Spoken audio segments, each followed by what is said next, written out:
இந்த நிகழ்ச்சியில் இணை வைப்பினால் ஏற்படும் மறுமை விளைவுகள் என்ற தலைப்பினை எனக்கு வழங்கியிருக்கிறார்கள். இன்றைக்கு முஸ்லிம்களாக இருக்கிற நாம் அனைவரும் இந்த உலகத்தில் வெற்றியடைய வேண்டும் என்பதை நோக்கமாக கொண்டு நாம் இஸ்லாமியர்களாக வாழ்ந்து கொண்டிருக்கவில்லை. உலகத்திலே முஸ்லிம் என்று தன்னை அழைத்துக் கொள்கிற எல்லோருமே மரணத்திற்கு பிறகு ஒரு வாழ்க்கை இருக்கிறது, அந்த வாழ்க்கையில் நாம் வெற்றியடைய வேண்டும் என்பதுதான் அனைவருடைய நோக்கமாக லட்சியமாக இருந்து கொண்டிருக்கிறது. அதனால்தான் உலகத்தின் பல்வேறு பாகங்களில் முஸ்லிமாக வாழ்வதற்கு எத்தனையோ இடையூறுகளும் இன்னல்களும் ஏற்பட்ட பொழுதும் முஸ்லிம் என்ற ஒரே காரணத்திற்காக உரிமைகள் பறிக்கப்பட்ட பொழுதும் முஸ்லிம் என்று அறிவித்துக் கொள்கிற ஒரே காரணத்திற்காக உயிர்கள் பறிக்கப்பட்ட பொழுதும் அது குறித்தெல்லாம் கொஞ்சமும் கவலைப்படாமல் நான் முஸ்லிமாகத்தான் வாழ்வேன் என்று அறிவித்துக் கொண்டிருக்கிற அனைவருடைய நோக்கமும் லட்சியமும் மறுமை என்ற ஒன்றுதான். மரணத்திற்கு பிறகு வரக்கூடிய வாழ்க்கையில் வெற்றியடைய வேண்டும், அதிலே இறைவன் தயாரித்திருக்கிற சுவனத்தை நாம் அடைந்திட வேண்டும் என்பதுதான். அதை நோக்கித்தான் உலகத்திலே முஸ்லிம்களுடைய பயணம் அமைந்திருக்கிறது. ஆனால் எந்த பாதை நம்மை நாளை மறுமையில் வெற்றியடைய செய்யுமோ அந்த பாதையை கையில் வைத்திருக்கிற, அந்த கொள்கையை கையிலே வைத்திருக்கிற நாம் உண்மையிலே அந்த கொள்கையின்படிதான் நடக்கிறோமா, அதிலே சொல்லப்பட்டிருக்கிற விஷயங்களை கடைபிடிக்கிறோமா என்பதை நம்மை நாமே சுய ஆய்வு செய்து கொள்ள வேண்டிய கட்டாயத்தில் இருக்கிறோம். ஏனென்றால் பெரும்பாலும் முஸ்லிம்களாக இருக்கிறவர்கள் தாங்கள் செய்து கொண்டிருக்கிற இஸ்லாமிய கிரியைகள் என்று, சடங்கு சம்பிரதாயங்கள் என்று நம்பிக்கை கொண்டு செயல்படுத்திக் கொண்டிருக்கிற காரியங்கள் அனைத்துமே உண்மையான இஸ்லாத்தின் கோட்பாடுகள் அடிப்படையில் தான் அமைந்திருக்கிறது என்று உத்தரவாதமாக சொல்ல முடியாது.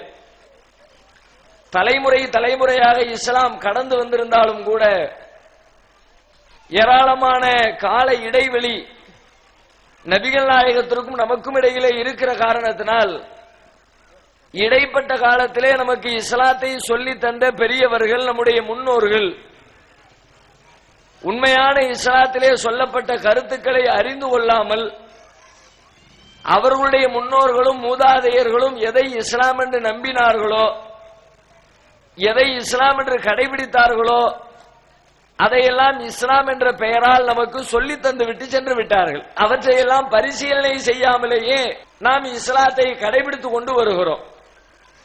இது ஒவ்வொரு காலத்திலேயும் ஒவ்வொரு நபிமார்களுடைய சமுதாயங்களுக்கும் இந்த நிலைமை ஏற்பட்டிருக்கிறது. அல்லாஹ் ரப்புல் ஆலமீன் உலகத்திலே எண்ணற்ற பல இறை தூதர்களை அனுப்பி வைத்தானே, அந்த இறை தூதர்கள் மீண்டும் மீண்டும் உலகத்திற்கு அனுப்பப்பட்டது கூட இந்த செய்தியை தான் உலகத்திற்கு சொல்லுகிறது. ஆரம்பத்திலே முதலாக ஒரு தூதர் அனுப்பப்பட்டு அவர் என்ன இஸ்லாத்தை, என்ன ஏகத்துவத்தை உலகத்திற்கு சொன்னாரோ அதைத்தான் அதற்கு பின்னால் வந்த எல்லா இறை தூதர்களும் உலகத்திற்கு சொன்னார்கள். நபிகள் நாயகம் ஸல்லல்லாஹு அலைஹி வஸல்லம் அவர்களை பார்த்து இறைவன் சொல்லும் பொழுது கூட இன்னா அவ்ஹைனா இலைக்க கமா அவ்ஹைனா, நபியே உமக்கு நாம் வஹி அறிவித்திருக்கிறோம், நாம் சொல்லுகிற இந்த செய்தி உமக்கு முன்னால் அனுப்பப்பட்ட தூதர்கள் இலா நூஹின் வன் நபியீன மின் பஅதிஹி வ அவ்ஹைனா இலா இப்ராஹீம வ இஸ்மாஈல வ இஸ்ஹாக வ யாக்கூப வ ஈசா, பெரிய நபிமார்களுடைய பட்டியலே அல்லாஹ் வாசிக்கின்றான்.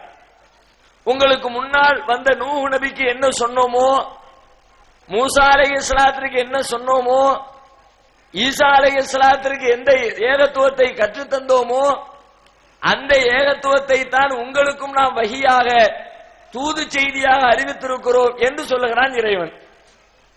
ஆரம்பத்திலே ஆதம் அலைஹிஸ்ஸலாம் அவர்களுக்கு சொல்லப்பட்ட ஏகத்துவம், இஸ்லாம் என்ற அந்த தூய போதனை அவர்களுடைய பிள்ளைகளுக்கு அவர்கள் கற்றுத்தந்தார்கள். அவர்கள் அவர்களுடைய பிள்ளைகளுக்கு சொல்லித் தருகிறார்கள். இப்படி தலைமுறையாக ஆதம் நபி சொன்ன இஸ்லாம் உலகத்திலே சரியாக வந்து விடும் என்றால், எந்த கூடுதலும் குறைவும் இல்லாமல் ஆதம் நபி சொன்ன செய்தியை அவர்களுடைய மக்கள் அடுத்த தலைமுறைக்கு சொல்லி இருப்பார்கள் என்றால், அவர்களுக்கு பின்னால் நூஹ் என்ற ஒரு இறை தூதர் வர வேண்டிய தேவையே கிடையாது. அவர்களுக்கு பின்னால் வந்து எந்த இறை தூதர்களும் வர வேண்டிய அவசியமே கிடையாது. அவ்வாறு திரும்ப திரும்ப தூதர்கள் ஏன் வந்தார்கள்? ஆதம் நபிக்கு கொடுத்த மார்க்கத்தை அவர்களுக்கு பின்னால் வந்த மக்கள் மாற்றிவிட்டார்கள். அதிலே தங்களுடைய சொந்த கருத்துக்களை புகுத்தி விட்டார்கள். அவர்களுடைய சுய கருத்துக்கள், விருப்பு வெறுப்புகளை எல்லாம் மார்க்கத்தின் பெயரால் திணித்து விட்டார்கள். எனவே தூய்மையான இஸ்லாத்தை சொல்லித் தருவதற்காக மீண்டும் இறைவன் தூதர்களை அனுப்பி வைக்கிறார். இப்படி எல்லா தூதர்களுடைய வரலாற்றிலேயும் நிகழ்ந்திருக்கிறது. இறுதியாக அனுப்பப்பட்ட ஈசா அலைஹிஸ்ஸலாம், நபிகள் நாயகத்திற்கு முன்னால் அனுப்பப்பட்ட ஈசா அலைஹிஸ்ஸலாம், அவர்களுடைய நிலைமை இன்றைக்கு கண்களுக்கு எதிரிலே தெரிகிறது. அவர்கள் என்ன சொன்னார்கள்? அல்லாஹ்வை மட்டுமே வணங்குங்கள் என்ற ஏகத்துவத்தை தான் உலகத்திலே சொன்னார்கள். ஆனால் என்ன நிகழ்ந்து கொண்டிருக்கிறது? அவர்கள் சொன்ன ஏகத்துவத்தை தான் அவர்களை பின்பற்றியவர்கள் இன்றைக்கு கடைபிடிக்கிறார்களா? அவர்களை மதிப்பதாக சொல்லுகிறவர்கள் அவர்களையே கடவுளாக்கி விட்டார்கள். கடவுளுடைய குமாரன் என்று அவர்களுடைய அந்தஸ்தை உயர்த்தி விட்டார்கள். அவர்களையே சிலையாக வடித்து வைத்து வணக்க வழிபாடுகளில் செய்ய ஆரம்பித்து விட்டார்கள். ஈசா அலைஹிஸ்ஸலாம் அவர்கள் சொன்ன கொள்கை அவர்களை பின்பற்றுகிறவர்களால் தூய முறையிலே கடைபிடிக்கப்படவில்லை. அதே போலத்தான் அண்ணலம் பெருமகனார் நபிகள் நாயகம் ஸல்லல்லாஹு அலைஹி வஸல்லம் அவர்களால் இந்த உலகத்திற்கு சொல்லித் தரப்பட்ட ஏகத்துவ கொள்கை, ஏக இறைவன் மட்டுமே தனித்த ஆற்றல் படைத்தவன், அவனுக்கு நிகராக யாரும் இல்லை, எதுவும் இல்லை என்ற அந்த தூய இஸ்லாமிய கொள்கை அவர்களுக்கு பின்னால் வந்த தலைமுறையினரால் திரிக்கப்பட்டிருக்கிறது. அவர்களுக்கு பின்னால் வந்தவருடைய சுய விருப்பு வெறுப்புகளை எல்லாம் மார்க்கம் என்ற பெயரால் உள்ளே நுழைத்து ஒவ்வொரு தலைமுறையினரும் புதிய புதிய செய்திகளை அடுத்த தலைமுறைக்கு சேர்த்து சொல்லி இருக்கிறார்கள். அதன் காரணமாக நபிகள் நாயகம் அவர்களால் சொல்லித்தரப்பட்ட தூய கொள்கை இன்றைக்கு அதனுடைய பெயரிலே இருக்கிறது, உள்ளுக்குள்ளே நடைமுறையிலே காணாமல் போய்கொண்டிருக்கிறது.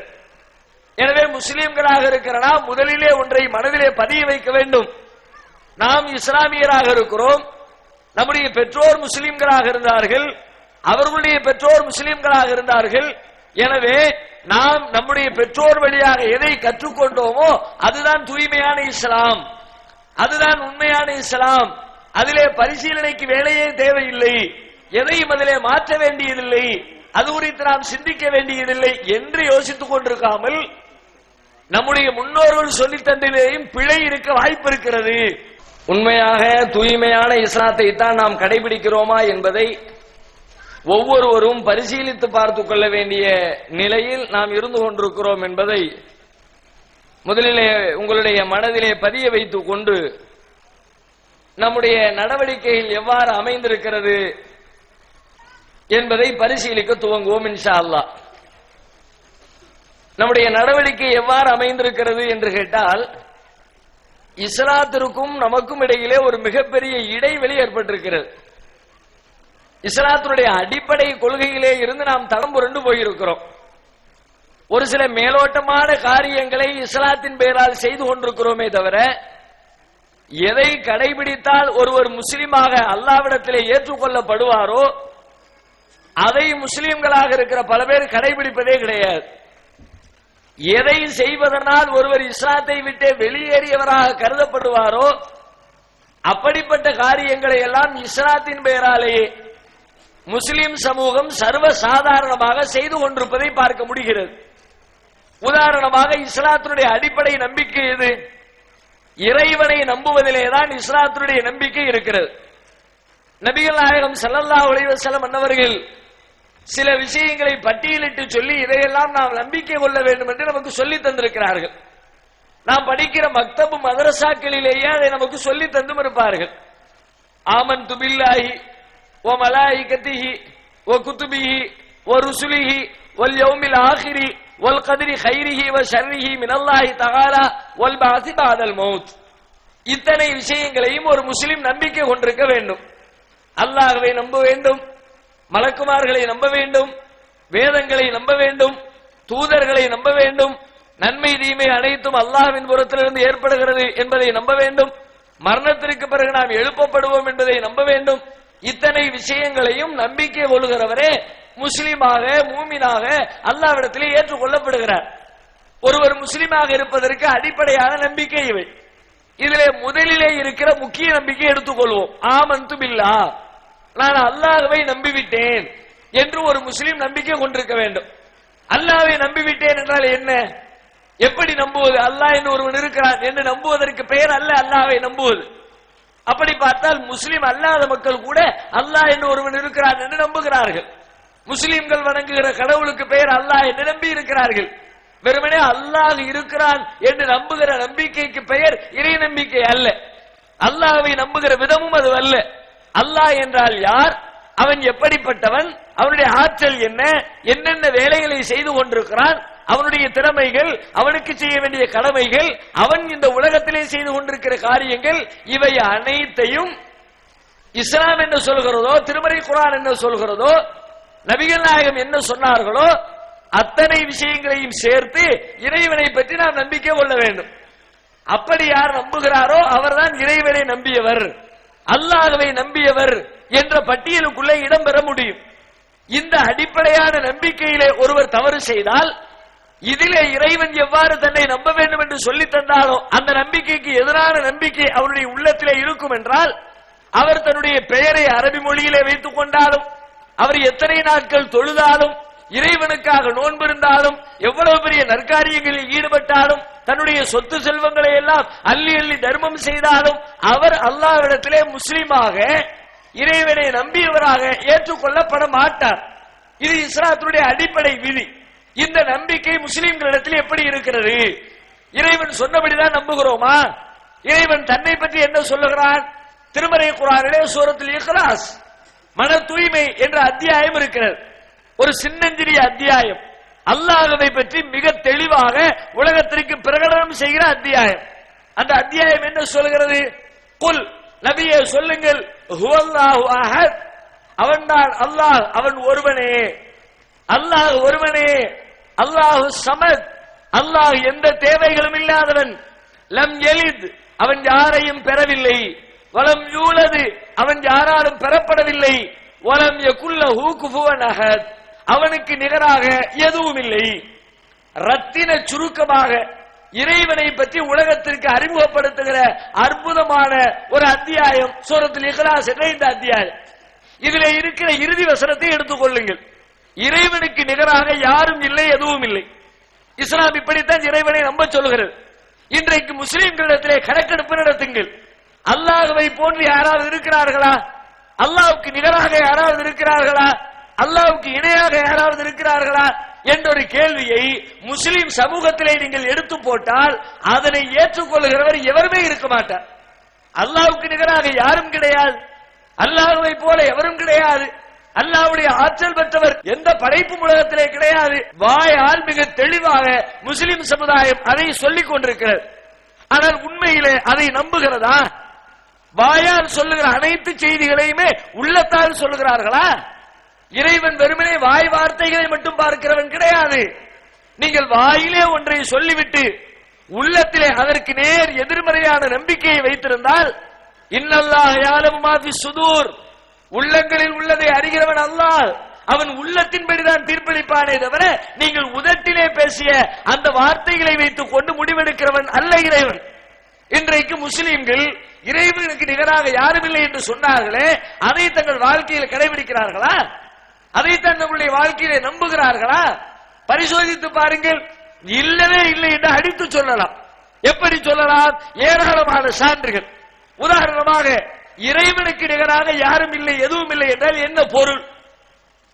இறைவனுக்கு இணையாக எதுவும் இல்லை என்றால் இறைவனை போல இன்னொரு இறைவன் இல்லை என்று சொல்லுவது மட்டும் அதற்கு அர்த்தம் இல்லை. பல பேர் அப்படித்தான் நினைத்துக் கொண்டார்கள். அல்லாஹ்வுக்கு நிகராக என்றால் அல்லாஹ் இருக்கிறான், அவனை போன்று இன்னொரு அல்லாஹ் இருக்கிறார் என்று நம்பினால் அது இறைவனுக்கு நிகராக நம்புகிற நம்பிக்கை, இறைவனுக்கு இணை கற்பிக்கிற நம்பிக்கை என்று நினைத்துக் கொண்டிருக்கிறார்கள். அல்லது அல்லாஹ் அல்லாத வேறு தெய்வங்கள் இருக்கிறார்கள், உலகத்தை படைத்த கடவுளர்கள் என்று. அல்லாஹ் எப்படி உலகத்தை படைத்தானோ அதுபோல இவரும் படைத்திருக்கிறார், அவரும் படைத்திருக்கிறார் என்று ஒருவர் நம்பினால் அவர் இறைவனுக்கு இணை கற்பித்து விட்டார். இரண்டு இறைவன் இருப்பதாக கற்பனை செய்து கொண்டார். எனவே இறைவனுக்கு நிகரான ஒன்றை கற்பனை செய்து மிகப்பெரிய பாவம் செய்து விட்டார் என்று நம்புகிறார்கள். அதுவும் பாவம்தான், அதுவும் இறைவனுக்கு இணையாக கருதுகிற தீமைதான். ஆனால் இது மட்டுமே இறைவனுக்கு நிகரான தீமை அல்ல. இறைவனுடைய ஆற்றல்களில் ஏதேனும் ஒரு ஆற்றல், இறைவனுக்கு இருக்கின்ற பண்புகளில் ஏதேனும் ஒரு பண்பு இறைவனிடத்தில் இருப்பதை போல வேறு யாருக்கேனும் இருக்கிறது என்று ஒருவர் நம்பினால் அவர் இறைவனுக்கு இணை கற்பித்து விட்டார். இரண்டு இறைவன் இருக்கிறான் என்று சொன்னவர் மட்டும் இணை கற்பிக்கவில்லை.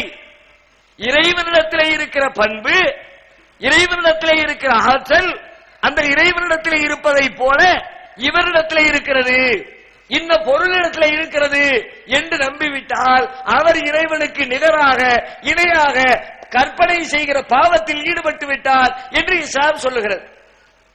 இது திருமறை குர்ஆனிலே பல இடங்களில் இந்த செய்தி பேசப்படுகிறது. நபிகள் நாயகம் ஸல்லல்லாஹு அலைஹி வஸல்லம் அவர்களுடைய மக்கா வாழ்க்கையில் இலக்கிய எழுதப்பட்ட 13 ஆண்டு காலத்திலே சொல்லப்பட்ட செய்தி என்ன என்று நீங்கள் தேடி பார்த்தால் இந்த செய்தியை தான் திரும்ப திரும்ப சொல்கிறார். இறைவனுக்கு நிகர் இல்லை, இறைவனுக்கு நிகராக யாரையும் கற்பனை செய்யாதீர்கள், அல்லாஹ்வை போன்ற உலகத்திலே எந்த பொருளும் கிடையாது, லைஸ கமிஸ்லிஹி ஷைஉன், அவனை போன்று எதுவும் இல்லை.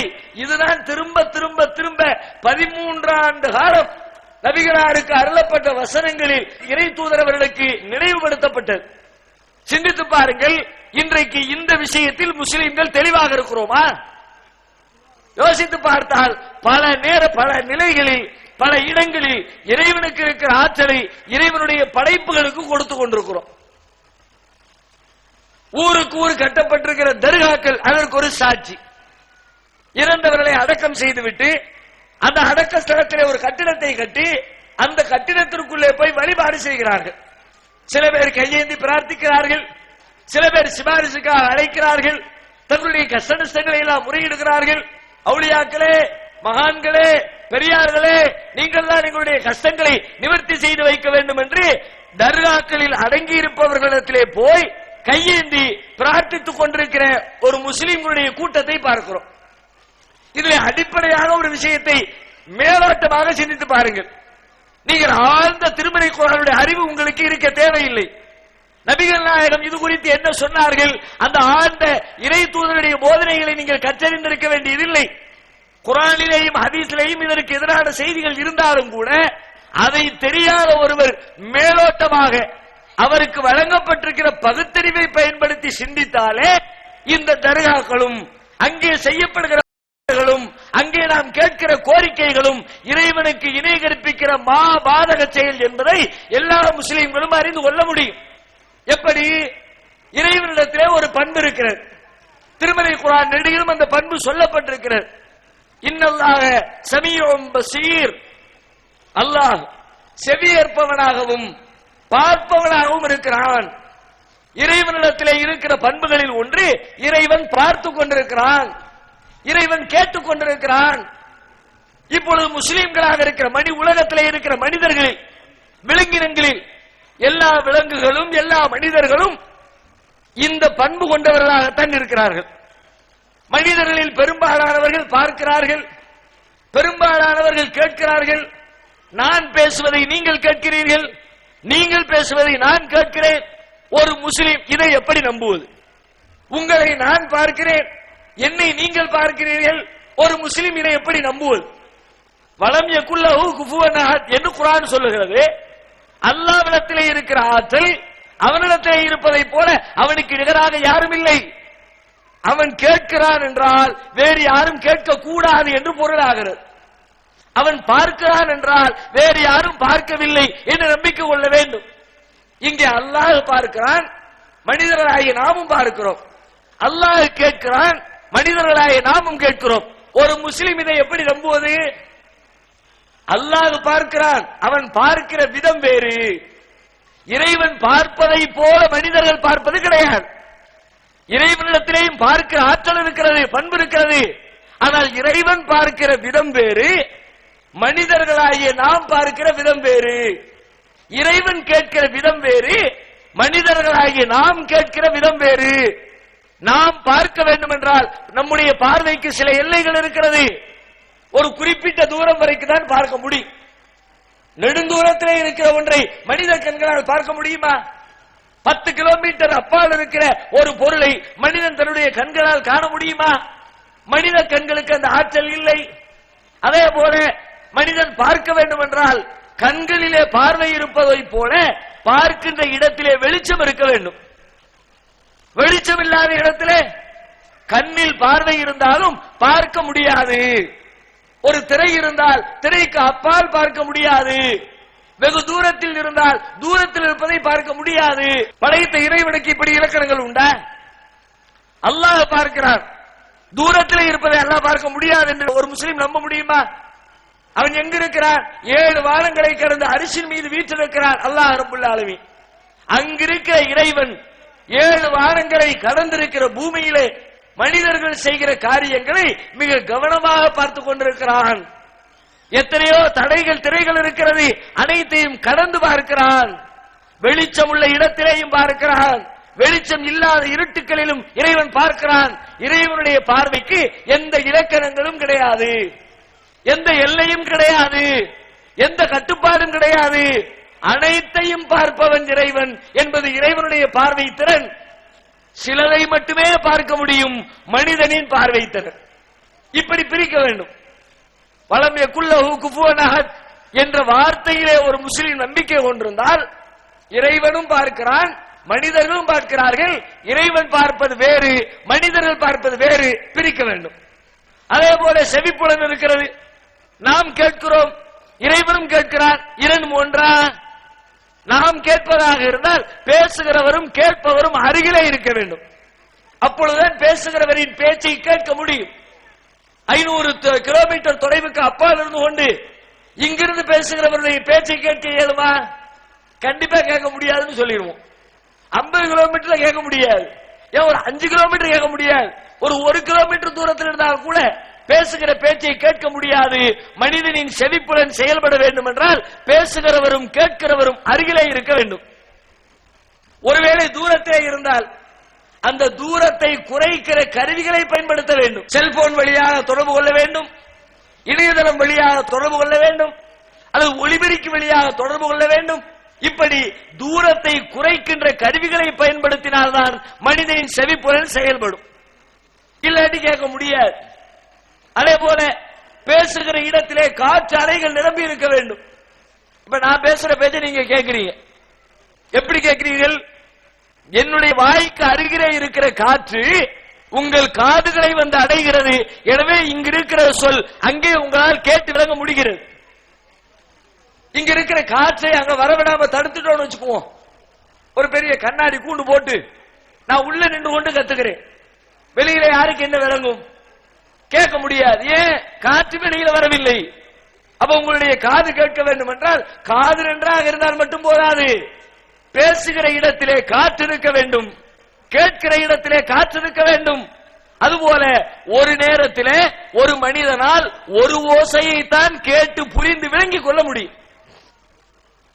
2 காது இருக்குங்கிறதுனால இந்த பக்கம் நீ பேசு, இந்த பக்கம் நீ பேசு, பேச சொல்ல இயலாது. அவர் பெரிய காது டாக்டராவே இருந்தாலும் சரிதான், இஎன்டி ஸ்பெஷலிஸ்டாவே இருந்தாலும் சரிதான், ஹாஸ்பிட்டலுக்கு வர்றவர்களுக்கு டோக்கன் கொடுத்து உட்கார வச்சிருவார். நீ 7 மணிக்கு வா, நீ 7:10 வா, நீ 7:20 வா, நீ 7:30 வா. ஏன்? ஒரே நேரத்தில் எல்லாத்தையும் உள்ள விட்டு எல்லாம் மொத்தமா சொல்லு. நான் காதை பத்தி கரைச்சு குடிச்சிருக்கிறேன், காது உள்ள எல்லா மேட்டரும் எனக்கு தெரியும், எனவே காதுக்குள்ள உன் செய்தி என்னால் விளங்கிக் கொள்ள முடியும், பேசுங்கள் என்று மொத்தமாக பேச சொல்ல இயலுமா? மனிதனுக்கு அந்த ஆற்றல் இல்லை, அது இறைவனின் ஆற்றல். ஒரே நேரத்திலே எத்தனை பேர் பேசினாலும் கேட்கிற ஆற்றல் இறைவனுடையது. எவ்வளவு தூரத்திலிருந்து பேசினாலும் கேட்கிற ஆற்றல் இறைவனுடையது. எந்த எல்லைகளுக்கும் அப்பாற்பட்டு கேட்கிற ஆற்றல் இறைவனுடையது. காற்றலைகளே இல்லாவிட்டாலும் கேட்கிற திறன் இறைவனுடையது. அதை போல கேட்கிறவர் உலகத்தில் எவரும் இல்லை. இறைவனை போல கேட்கிற எந்த ஜீவராசியும் உலகத்தில் இல்லை, எந்த மனிதனும் இல்லை, எந்த விலங்கும் இல்லை, எந்த பறவையும் இல்லை. இறைவனிடத்திலே இருக்கிற ஆற்றல் படைத்த இறைவனாகிய ரப்புல் ஆலமீனுக்கு மட்டுமே இருக்கிறது. இப்படி ஒரு முஸ்லிம் நம்ப வேண்டும். எதை எடுத்தாலும் அல்லாஹ்வுடைய தனித்தன்மையை பாதுகாக்கிற விதத்திலே, இறைவனுக்கு நிகராக எவரும் இல்லை என்பதை உறுதிப்படுத்துகிற விதத்திலேதான் இறைவனை பற்றி நம்ப வேண்டும். இது இறை நம்பிக்கையில் முக்கியமான ஒரு அம்சம். தர்காக்களில் நடப்பது என்ன? தர்காக்களில் போய் நின்று கொண்டு கையேந்துகிறார்களே, அங்கே இவர்கள் செய்கிற வேலை என்ன? முஸ்லிம்கள் எங்கெல்லாம் இருக்கிறார்களோ தமிழகத்திலே அங்கெல்லாம் ஏதோ ஒரு மனிதரை அடக்கம் செய்துவிட்டு தர்காக்களில் வழிபாடு செய்கிறார்கள். அவர்கள் பிரார்த்திக்கிறார்களா அல்லது சிபாரிசுக்காக அழைக்கிறார்களா?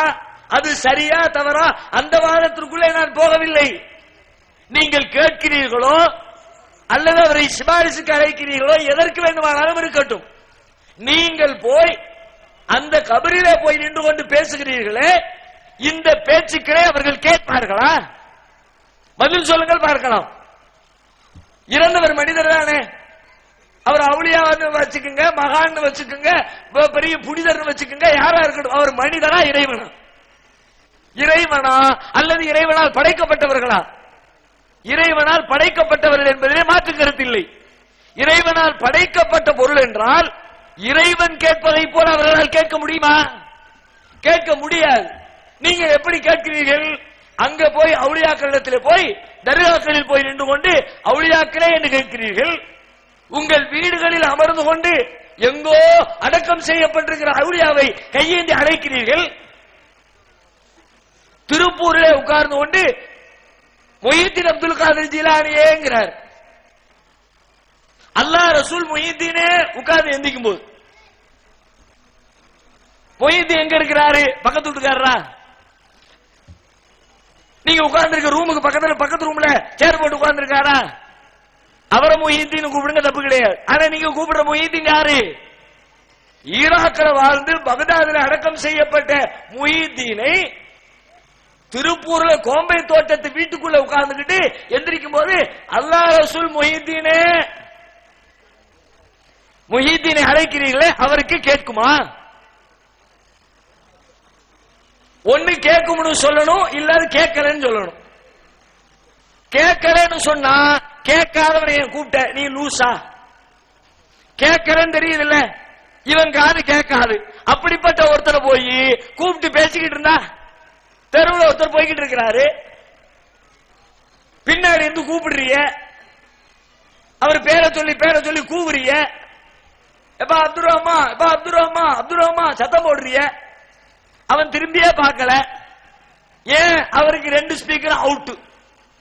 நீ என்னத்த சத்தம் போட்டாலும் சங்க வச்சு ஊதுனாலும் கேட்க மாட்டார். இப்படி ஒரு மனிதரை இன்னொருவர் அழைத்துக் கொண்டிருந்தால் பக்கத்துல இருந்து வேடிக்கை பார்க்கிற நாம என்ன சொல்லுவான்? ஏன்னா உனக்கு லூசா, அவனுக்கு தான் காது கேட்காதுன்னு தெரியும்ல, பின்னாடி இருந்து கூப்பிட்டு இருக்க, பக்கத்துல போய் தொட்டு பேசு, ஊம பாஷையில பேச சொல்லுவோம்ல. ஏன்? இவன் காது கேட்காது, இவனிடத்துல இப்படி பேசக்கூடாது.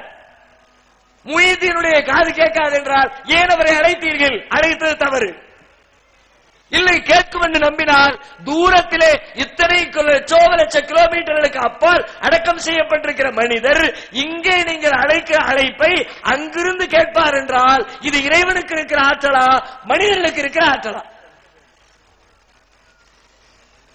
அப்ப நம்மையும் அறியாமல் ஒரு பெரும் பிழை செய்கிறோம். படைத்த இறைவன் எத்தனை லட்ச தூரங்கள் கடந்திருந்தாலும் எப்படி அங்கிருக்கிற ஓசைகளை கேட்டு விளங்கி புரிந்து கொள்வானோ, அதே போல லட்ச தூரங்கள் கடந்திருந்தாலும் 10,000 கிலோமீட்டர் கடந்திருந்தாலும் இங்கே பேசுகிற பேச்சுக்களை அங்கே அடங்கி இருக்கிற அப்துல் காதர் ஜீலானி அறிவார் என்று நம்புகிற பொழுது இறைவனுடைய ஆற்றலை, பண்பை இவருக்கு நீங்கள் கொடுத்து விட்டீர்கள். அதே மாதிரி ஒண்ணு மட்டும் இல்ல, எத்தனை பிரச்சனை பாருங்க. இறைவனுக்கு இருக்கிற ஆற்றலை இந்த மாதிரி தர்காக்களில் அடங்கி இருக்கிறவர்களுக்கு எத்தனை வகையில கொடுத்து கொண்டிருக்கிறோம் என்று சிந்தித்து பாருங்கள். நம்முடைய சமுதாயம் எப்படிப்பட்ட ஒரு அதல பாதாளத்திலே வீழ்ந்து கொண்டிருக்கிறது என்பது புரியும். சில பேர் தூரத்திலே கேட்க மாட்டார்கள், நேரடியாக தர்காவிலே இறந்தவருடைய தலைமாட்டிலே நின்று கொண்டு கேட்பார்கள். தூரத்திலிருந்து கேட்டாதானே கேட்காதுங்கிற, தலைமாட்டில் நின்று கேட்கிறேன், சரியா? அவுளியாவே, மகானே, பிள்ளைய தாங்க, பாஸ்போர்ட் தாங்க, பிள்ளைக்கு கல்யாணம் முடிச்சு தாங்க, என்னென்னலாமோ விதவிதமான கோரிக்கை தலைமாட்டில் நின்று கொண்டு சில பேர் வைக்கிறார்கள். இது சரியா? இந்த ஆற்றல் அவருக்கு இருக்கிறது. இது நீங்கள் சொல்லுகிற இந்த பேச்சை, உங்களுடைய கோரிக்கையை புரிந்து கொள்கிற நிலையில் அவர் இருக்கிறாரா? அவர் எங்கே இருக்கிறார்? மண்ணுக்குள்ளே இருக்கிறார். எப்படி இருக்கிறார்? அடக்கம் செய்யப்பட்டிருக்கிறார். அடக்கம் என்றால் என்ன பொருள்? எத்தனையோ வருஷத்துக்கு முன்னாடி செத்து போனவரை அப்பவே அவரை கஃன் பண்ணி இருப்பார்கள். அதுக்கு மேல ஒரு ஓலப்பாயை வச்சிருப்பார்கள். அதுக்கு மேல கொஞ்சம் பழங்கட்டைகளை போட்டிருப்பார்கள். அதுக்கு மேல மல்லெண்ணி போட்டிருப்பார்கள். அதுக்கு மேல சிமெண்ட போட்டு, அதுக்கு மேல டைல்ஸ போட்டு, அதுக்கு மேல சந்தூக்க போட்டு, அதுக்கு மேல ஒரு 10-20 போர்வையை போட்டு, அதுக்கு மேல ஒரு கூட பூவல்லி போட்டு, ஒரு சொட்டு காத்து கூட உள்ள போக முடியாத அளவிற்கு தடை செய்து விட்டீர்கள். இப்ப தலைமாட்டில் நின்றுகிட்டு அவுளியாக்களே காது கேட்குமா? அவருக்கு கேட்க வேண்டும் என்றால் அவருக்கு நீங்கள் பேசுகிற உங்கள் இடத்துல இருக்கிற காற்று அங்க போய் சேரணும். காத்து போகலையே, காத்து அரஸ்ட் பண்ணிட்டீங்களே. காற்று இல்லாத இடத்திலே கேட்டு விளங்கிக் கொள்கிற ஆற்றல் இறைவனுடையதா மனிதனுடையதா? காற்றில்லாவிட்டாலும் இறைவன் கேட்பான், காற்றில்லாவிட்டால் மனிதர்களால் கேட்க முடியாது. ஆனால் நீங்கள் என்ன செய்கிறீர்கள்? எப்படி படைத்த ரப்புல் ஆலமீன் காற்றே இல்லாவிட்டாலும் பேசுகிற பேச்சுக்களை, வைக்கிற கோரிக்கைகளை அறிந்து கொள்வானோ, அதே போல இந்த அவுலியாக்களும் காற்றே இல்லாவிட்டாலும் என்னுடைய கோரிக்கைகளை அறிந்து கொள்வார்கள் என்று நம்புகிறீர்களே. இறைவனுடைய ஆற்றலை இந்த அவுலியாக்களுக்கு கொடுத்ததாக, இணை கற்பித்ததாக ஆகாதா? இன்னும் சில பேர் எப்படி ஒரே நேரத்தில் நூற்றுக்கணக்கான பேர் போய் நிற்கிறீர்கள். ஒரு நேரத்தில் வியாழக்கிழமை ராத்திரி வெள்ளிக்கிழமை ராத்திரி வந்துருச்சா, ஒரு நேரத்தில் தர்கா முழுக்க 50 பேர் 100 பேர் 150 பேர் கூடி நிற்கிறீர்கள். 50 பேரும் கையேந்துகிறீர்கள். அவுலியாக்களே, 50 பேர் அழைத்தால் அதை கேட்டு விளங்குகிற காது மனிதனுக்கு உண்டா? ஒரே நேரத்தில் 50 பேர் கூப்பிட்டால் 50 பேருடைய ஓசை என்ன, இவர் என்ன கேட்கிறார், அவர் என்ன கேட்கிறார் என்பதை கேட்டு பிரித்து விளங்கிக் கொள்கிற ஆற்றல் மனிதனுக்கு உண்டா, இறைவனுக்கு உண்டா? எத்தனை பேர் கேட்டாலும், எத்தனை பேர் அழைத்தாலும் அதை புரிந்து கொள்கிற செவிப்புலன் இறைவனுக்கு உள்ளது. ஆனால் நீங்கள் என்ன நினைக்கிறீர்கள்? இறைவன் எப்படி பல பேர் அழைத்தாலும் புரிந்து கொள்வானோ, அதே போல இந்த அவுலியாவும் புரிந்து கொள்வார் என்று நீங்கள் நம்புகிறீர்கள். இறைவனுடைய ஆற்றலை அவுலியாவுக்கு கொடுத்து விட்டீர்கள். அதாவது பரவாயில்லை, அவுலியாக்களத்திலே போய் நின்று நீங்கள் பேசுகிறீர்களே. தமிழகத்திலே இருக்கிற அவுலியாக்களில் 95% பேர், தர்காக்களில் அடக்கம் செய்யப்பட்டிருக்கிறவர்களில் 95% பேர் உருது வாழாக்கள். தமிழ் பேச அவுலியா ரொம்ப ரொம்ப கம்மி. அங்க போய் நின்று அவுலியாக்களே, மகான்களே, என்ன சொல்றது விளங்குமா அவருக்கு? அவர் விளங்கும்னு வச்சுக்கிட்டா கூட அவருக்கு தெரிஞ்ச பாஷையில பேசணுமா இல்லையா? உருதுக்காரல்ல, உருதுல போய் நின்று கே பாத்துக்காரோட பேசணும்ல. அதை விட்டு தமிழ்ல போய் பேசினால் உசுரோடு உள்ளவர்கிட்ட பேசுகிறா? நீங்கள் உலகத்திலே உயிரோடு இருக்கிற ஒருத்தர் ஹிந்திக்காரர் உங்களிடத்தில் வருகிறார், அவருக்கு சுட்டு போட்டாலும் தமிழ் வராது. அப்படிப்பட்ட புதிதாக தமிழகத்திலே வந்திருக்கிற ஒருத்தரிடத்தில் போய் தமிழில் பேசினால் கிறுக்கன் என்று சொல்ல மாட்டீர்களா? மொழி தெரிந்தவனை அழைத்து சென்று அவனுக்கு டிரான்ஸ்லேஷன் செய்ய வேண்டும் என்று விரும்ப மாட்டீர்களா? வடமாநிலத்து தலைவர்கள் தமிழகத்திலே வந்து உரையாற்றினார், அவர்களுக்கு மொழிபெயர்ப்பாளர்களை வைத்துக் கொள்வதில்லையா? நீங்கள் என்ன நினைக்கிறீர்கள்? எந்த மொழியில் பேசினாலும் அவுலியா விளங்குவார் என்ற அத்தனை மொழிகளையும் அவுலியாக்கள் கரைத்து குடித்திருக்கிறார்களா? இறைவனுக்கு எப்படி ஒரு மொழி தடை கிடையாதோ, எல்லா மொழிகளையும் இறைவன் அறிந்திருக்கிறானோ, அதுபோல இந்த அவுலியாவும் அனைத்து மொழிகளுக்கும் சொந்தக்காரர் என்று நம்புகிறீர்களா? எத்தனை தவறுகள், ஒன்றா இரண்டா? அதைவிட பெருங்கொடுமை, தர்காக்களில் போய் நின்று கொண்டு எப்படி கேட்கிறீர்கள்? எல்லாரும் சத்தம் போட்டு கூப்பாடு போடுறதில்லை. அல்லாஹ்ட்ட துஆ செய்யும் போது கையேந்தி எப்படி மனசுக்குள்ள கேட்பாங்களோ அப்படித்தான் அவுலியாக்களிடத்திலும் மனதிற்குள்ளே கேட்கிறீர்கள். நான் கேட்கிறேன், ஒருவருடைய மனதிலே எதை பிரார்த்திக்கிறார், என்ன கேட்கிறார், என்ன கோரிக்கை வைக்கிறார் என்பதை அறிந்து கொள்கிற ஆற்றல் இறைவனுக்குரியதா மனிதனுக்குரியதா? நெசமா நீங்க உள்ளத்துல நெஞ்சில கை வச்சு சொல்லுங்க. உலகத்துல ஒரு மனுஷனுடைய உள்ளத்துல உள்ளதை இன்னொரு மனிதன் அறிந்து கொள்ள முடியுமா? யாராக இருக்கட்டும். என் கட்டிய கணவன் மனைவியாக இருக்கட்டும் அறிந்து கொள்ள முடியுமா? பெற்றெடுத்த பெற்றோராக இருக்கட்டும் பிள்ளை என்ன நினைக்கிறார் பெற்றோராக அறிந்து சொல்ல முடியுமா? வெளிப்படையான காரியங்களை வைத்து தீர்மானிக்க முடியுமே தவிர அவருடைய மனதிலே என்ன இருக்கிறது என்பதை அறிந்து கொள்கிற ஆற்றல் படைத்தவர் உலகத்தில் எவரும் இல்லை. தினம் தினம் பத்திரிகைகளில் பார்க்கிற செய்திகள் ஒரு சாட்சி. கள்ளக்காதலோடு சேர்ந்து கணவன் வெட்டி படுகொலை. 4 நாளைக்கு ஒரு பேப்பர்ல செய்தி வருதுல்ல. கள்ளக்காதலனோடு சேர்ந்து கணவனை வெட்டி கொன்றாலே முதல் நாள் வரைக்கும் கணவனோடு குடும்பம் நடத்தியவள், கணவனோடு மகிழ்ச்சியாக இருந்தவள், திடீர்னு மறுநாள் இவனை போட்டு தள்ளினாதான் சரியா வரும்னு வேற ஒரு ஆளை சேர்த்துக்கிட்டு போட்டு தள்ளினால அந்த கணவரால் இதை கண்டுபிடிக்க முடிந்ததா? கணவன் மனைவி உறவை போன்ற நெருக்கமான உறவு உலகத்தில் வேற என்ன உறவு? அல்லாஹ்வே குர்ஆன்ல சொல்லுகிறான், வகத் அஃலா பஅலுக்கும் இலா பஅலின், ஒருவர் இன்னொருவரோடு கலந்து விட்ட உறவு கணவன் மனைவி உறவு. அப்படிப்பட்ட இணை பிரியாத உறவுகளில் கூட என்னை பற்றி என் மனைவி என்ன நினைக்கிறாள் கணவனால் சொல்ல முடியவில்லை, என்னை பற்றி என் கணவர் என்ன நினைக்கிறார் மனைவியால் சொல்ல முடியவில்லை. ஏன்? உள்ளத்திலே இருக்கிறதை அறிந்து கொள்கிற ஆற்றலை அல்லாஹ் யாருக்கும் வழங்கவில்லை. ஆனால் நீங்கள் என்ன சொல்கிறீர்கள்? அல்லாஹ் எப்படி மனிதர்களின் உள்ளத்தில் உள்ளதை அறிவானோ, அதை அறிந்து கொள்கிற ஆற்றல் இருக்கிறதோ, அதே போல இந்த அவுலியாக்களும் நான் என் உள்ளத்திலே கேட்கிற துஆவை பிரார்த்தனையை அறிந்து அதை அவர் எனக்கு வாங்கி தருவார், செயல்படுத்துவார், ஏற்றுக்கொள்வார் என்று நம்புகிறீர்கள். இணை கற்பிக்கிற பாவம் இல்லையா? இறைவன் இதை சாதாரணமாக எடுத்துக்கொள்வார் என்று நினைக்கிறீர்களா? பெரும்பாலும் முஸ்லிம் சமுதாயம் இதை புண்ணியமாக நினைக்கிறது, ஏதோ நற்காரியமாக நினைக்கிறது.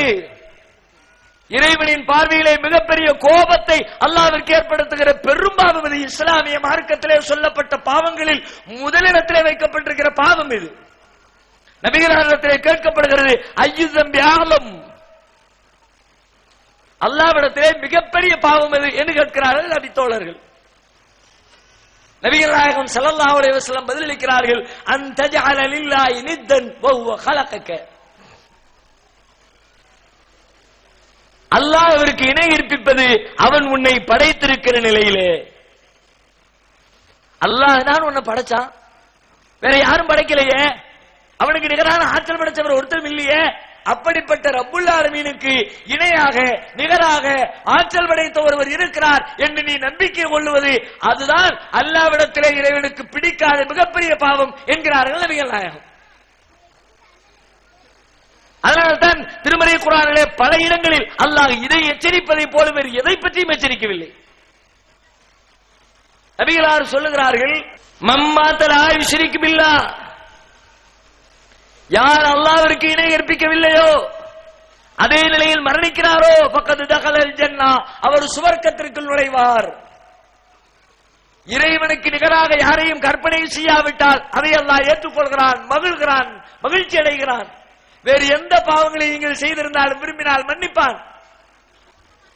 ஆனால் இந்த பாவம் இறைவனுடைய அந்த இயற்கை குணத்தையே மாற்றி விடுகிறது. எந்த அளவிற்கு இறைவனுடைய இயல்பு குணங்களை பற்றி திருமறை குர்ஆன் சொல்லுகிறது, அல்லாஹ் தயார குணம் படைத்தவன், அல்லாஹ் மன்னிக்கின்ற கருணையாளன். இறைவனை போன்ற மன்னிக்கிறவரை யாரும் பார்த்திட முடியாது. குர்ஆன் நெடுகிலும் பேசுகிறது, யா இபாதியல்லதீன அஸ்ரஃபு அலா அன்ஃபுஸிஹிம் லா தக்னது மின் ரஹ்மத்தில்லாஹ், தங்களுக்கு தாங்களே தீங்கு செய்து கொண்ட என்னுடைய அடியார்களே அல்லாஹ்வுடைய அருளில் நம்பிக்கை இழந்து விடாதீர்கள். அல்லாஹ் மன்னிக்காம போயிருவானோ நினைச்சிடாத, மன்னிப்பு கேளு. ஒரே பாவத்தை ஒரு மனிதன் திரும்ப திரும்ப செய்தாலும் நிஜமாகவே உள்ளத்திலே வருந்தி அழுது தொழுது அல்லாஹ்விடத்திலே மன்னிப்பு கேட்டால் மன்னிக்கின்ற தயார குணம் படைத்தவன் அல்லாஹ். ஏற்கனவே மன்னிப்பு கேட்டானே அப்படி அல்லாஹ் பார்க்க மாட்டான். ஏற்கனவே நெசமா கேட்டான், இப்பவும் நெசமா கேட்கிறான், போ மன்னிச்சு போ. உலகத்தில் நாம் மன்னிப்போமா? ஒரு தவறை முதலாக ஒருவர் செய்தால் கூட அதை மன்னிக்கிற பொழுது எப்படி மன்னிப்போம்? இதுதான் ஃபர்ஸ்ட் அண்ட் லாஸ்ட். முதல் தடவை அப்பதான் செஞ்சிருப்பான், அப்பவே நம்ம எண்டு கட்டிடுவோம். முடிச்சு போய் தான் லாஸ்ட். இதுக்கு மேல செஞ்ச தொலைச்சு போடுவேன், உண்டியில ஆக்கிடுவேன். மனிதர்கள் மன்னிப்பதற்கு தயாரில்லை. படைத்த ரப்புல் ஆலமீன் மன்னிக்கிறான். தயார குணம் படைத்த மன்னிப்பாளன் எந்த அளவிற்கு மன்னிக்கிறான், நபிகள் நாயகம் அதை விளக்குகிறார்கள். அல்லாஹ் மன்னிப்பதிலே மகிழ்ச்சி அடைகிறான். அசத்து ஃபரஹன் பித்தௌபத்தில் அபதி, ஒரு அடியானுடைய பாவ மன்னிப்பை பார்த்து அல்லாஹ் மகிழ்ச்சி அடைகிறான், கடுமையான மகிழ்ச்சி. உலகத்திலே மன்னிக்கிற பொழுது மகிழ்ச்சி அடைந்து ஒருவரை காட்டுங்கள் பார்க்கலாம். பரிசு கொடுக்கிற பொழுது மகிழ்வார்கள், வெற்றி அடைகிற பொழுது மகிழ்வார்கள். பிறர் ஒருவன் தனக்கு தீங்கு அந்த தீங்கிற்காக மன்னிப்பு கேட்கிற பொழுது அதை நினைத்து மகிழ்ச்சி அடைந்த ஒரு மனிதன் உண்டா? படைத்த ரப்புல் ஆலமீன் மகிழ்ச்சி அடைகிறானாம். வந்துட்டான்ல, எங்க போனாலும் எங்க சுத்தினாலும் அவனுடைய பாவத்தை மன்னிக்கிற அல்லாஹ் ஒருத்தன் இருக்கிற என்று நம்புறான்ல, அந்த நம்பிக்கைக்கு நான் உத்தரவாதம் தருகிறேன், அவனுடைய பாவத்தை மன்னிக்கிறேன்.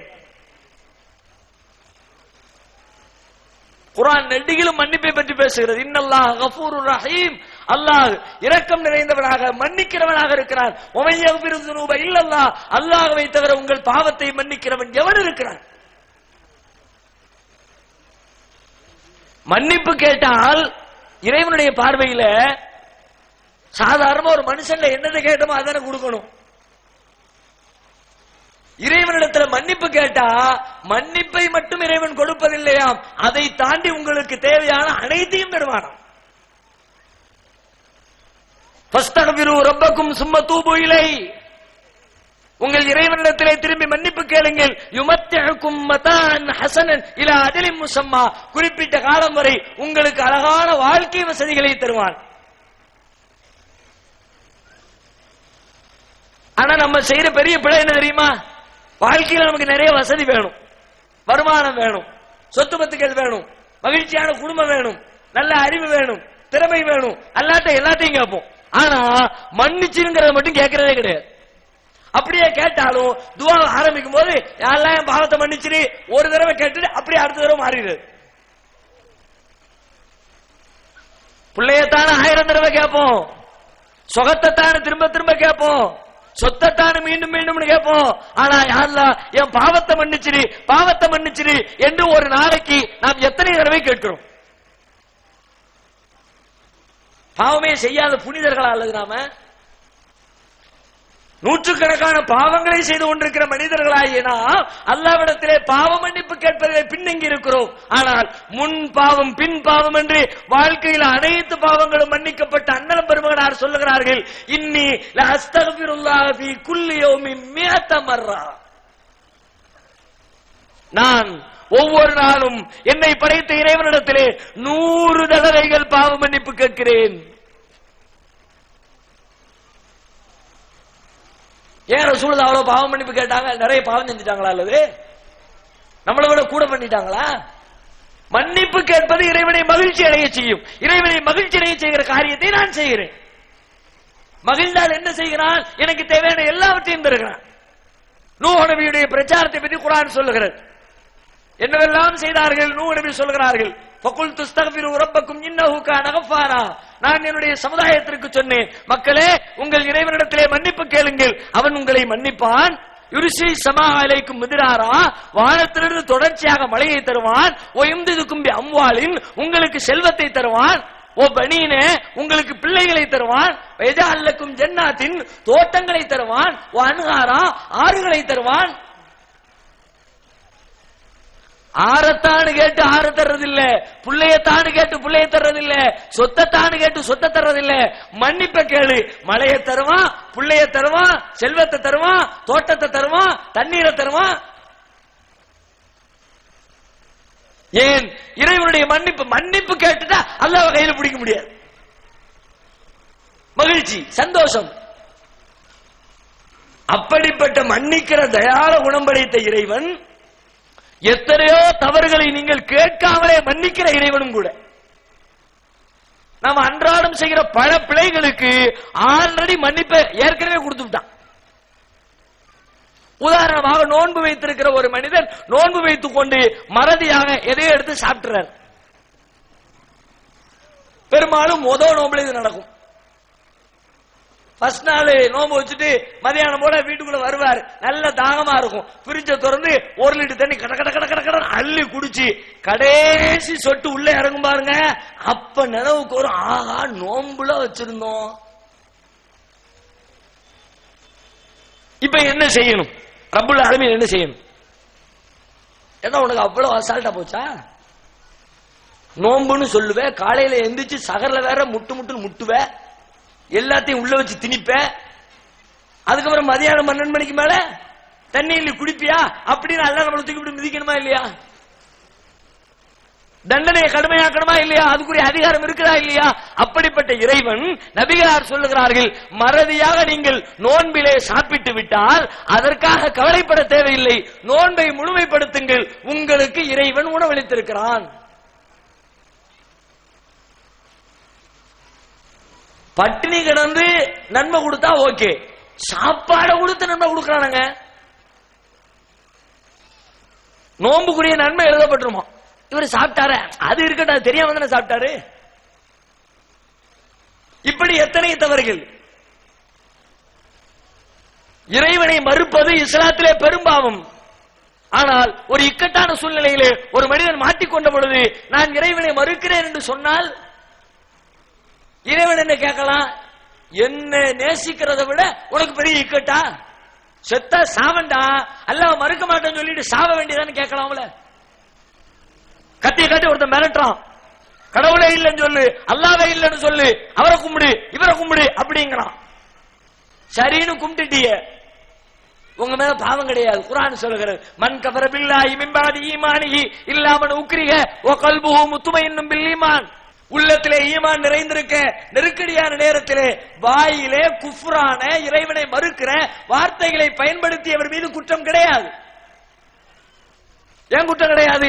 அவன் ஒரு கஷ்டத்துல சொல்லிவிட்டான் விடு. எத்தனை பிழைகளை இறைவன் இப்படி தானாக முன்வந்து நீங்கள் மன்னிப்பே கேட்க தேவையில்லை, ஆல்ரெடி மன்னிப்பு. அல்லாஹ் வேற ஒருத்தர் சத்தியம் பண்றார், தெரிஞ்சு புரிஞ்சு பண்றாரு, அதை அவர் நிறைவேற்றணும். ஆனால் திடீரென்று ஏதோ பேசிக் கொண்டிருக்கிற பொழுது வாய் தவறி அல்லாஹ் மேல சத்தியமாட்டார். இப்ப அல்லாஹ் என்ன பண்ணணும்? என் பேர் உனக்கு அவ்வளவு சாமானியமா போயிடுச்சோ? என் பேரை சும்மா சும்மா யூஸ் பண்ணுவியோ? பேரை யூஸ் பண்ணா கரெக்டான இடத்துல யூஸ் பண்ணு அப்படின்னு அல்லாஹ் கோபப்படணும்ல. அல்லாஹ் சொல்றான், லா யுஆகிதுகுமுல்லாஹு பில்லகவி ஃபீ ஐமானிக்கும், உங்களுடைய சத்தியங்களில் வீணானவற்றிற்காக அல்லாஹ் உங்களை குற்றம் பிடிக்க மாட்டான். தெரியாம அல்லாஹ் சத்தியமா போ, பரவாயில்ல, தெரியாம சொல்லிட்ட, கவனம் இல்லாம சொல்லிட்ட, வாய் தவறி சொல்லிட்ட, நீ சொன்னதுக்காக நான் குற்றம் பிடிக்க மாட்டேன் போ. பிழைகளை மன்னிக்கிறான், மன்னிப்பதை மகிழ்கிறான், மன்னிப்பு கேட்டால் வாரி வழங்குகிறான், கேட்டதை தாண்டி என்னவெல்லாமோ கொடுக்கிறான். இப்படி மன்னிப்பு என்று சொன்னாலே அதற்கு அல்லாஹ் ரப்புல் ஆலமீன் தயார குணம் படைத்த உள்ளத்தோடு தன்னுடைய கருணையை வெளிப்படுத்துகிறான். அப்படிப்பட்ட இயல்பை கொண்டிருக்கிற அல்லாஹ் சொல்லுகிறான், மன்னிப்பு கேட்காமலே மன்னிச்சவன் சொல்றான், நான் உன் பாவத்தை மன்னிக்க மாட்டேன். ஒரே ஒரு பாவத்தை,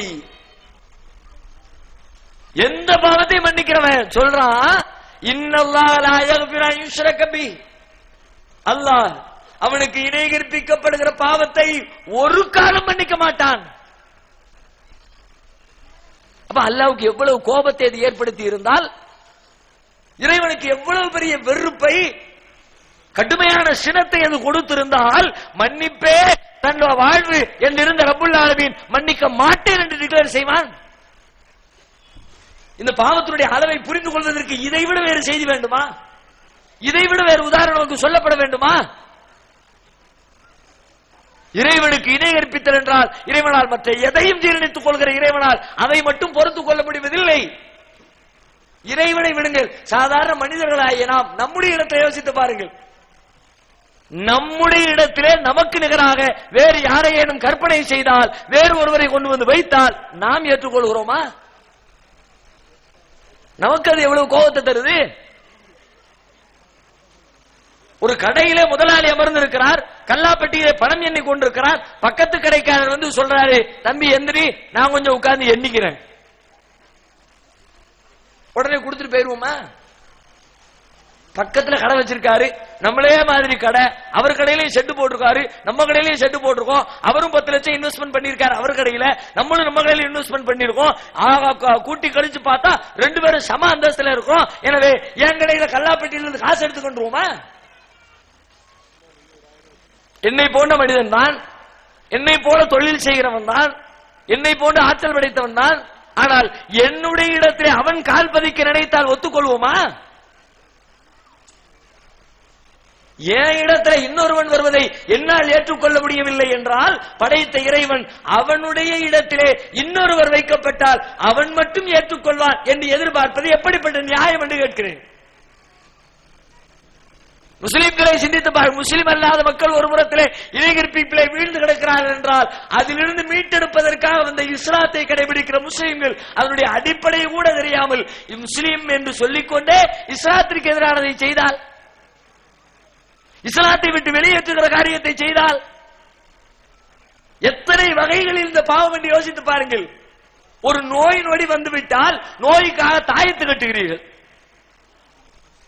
பெரிய தாயத்து போட்டு வச்சிருக்கிறார்கள். எதுக்கு? அலங்காரத்துக்கா, டிஸ்பிளேக்கா?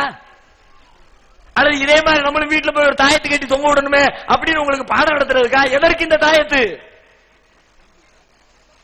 தாயத்து உங்களிடத்திலே புனிதமாக இருக்கிறது, உங்கள் நோய் நொடிகளை தீர்ப்பதற்குரிய ஆயுதமாக பயன்படுத்தப்படுகிறது.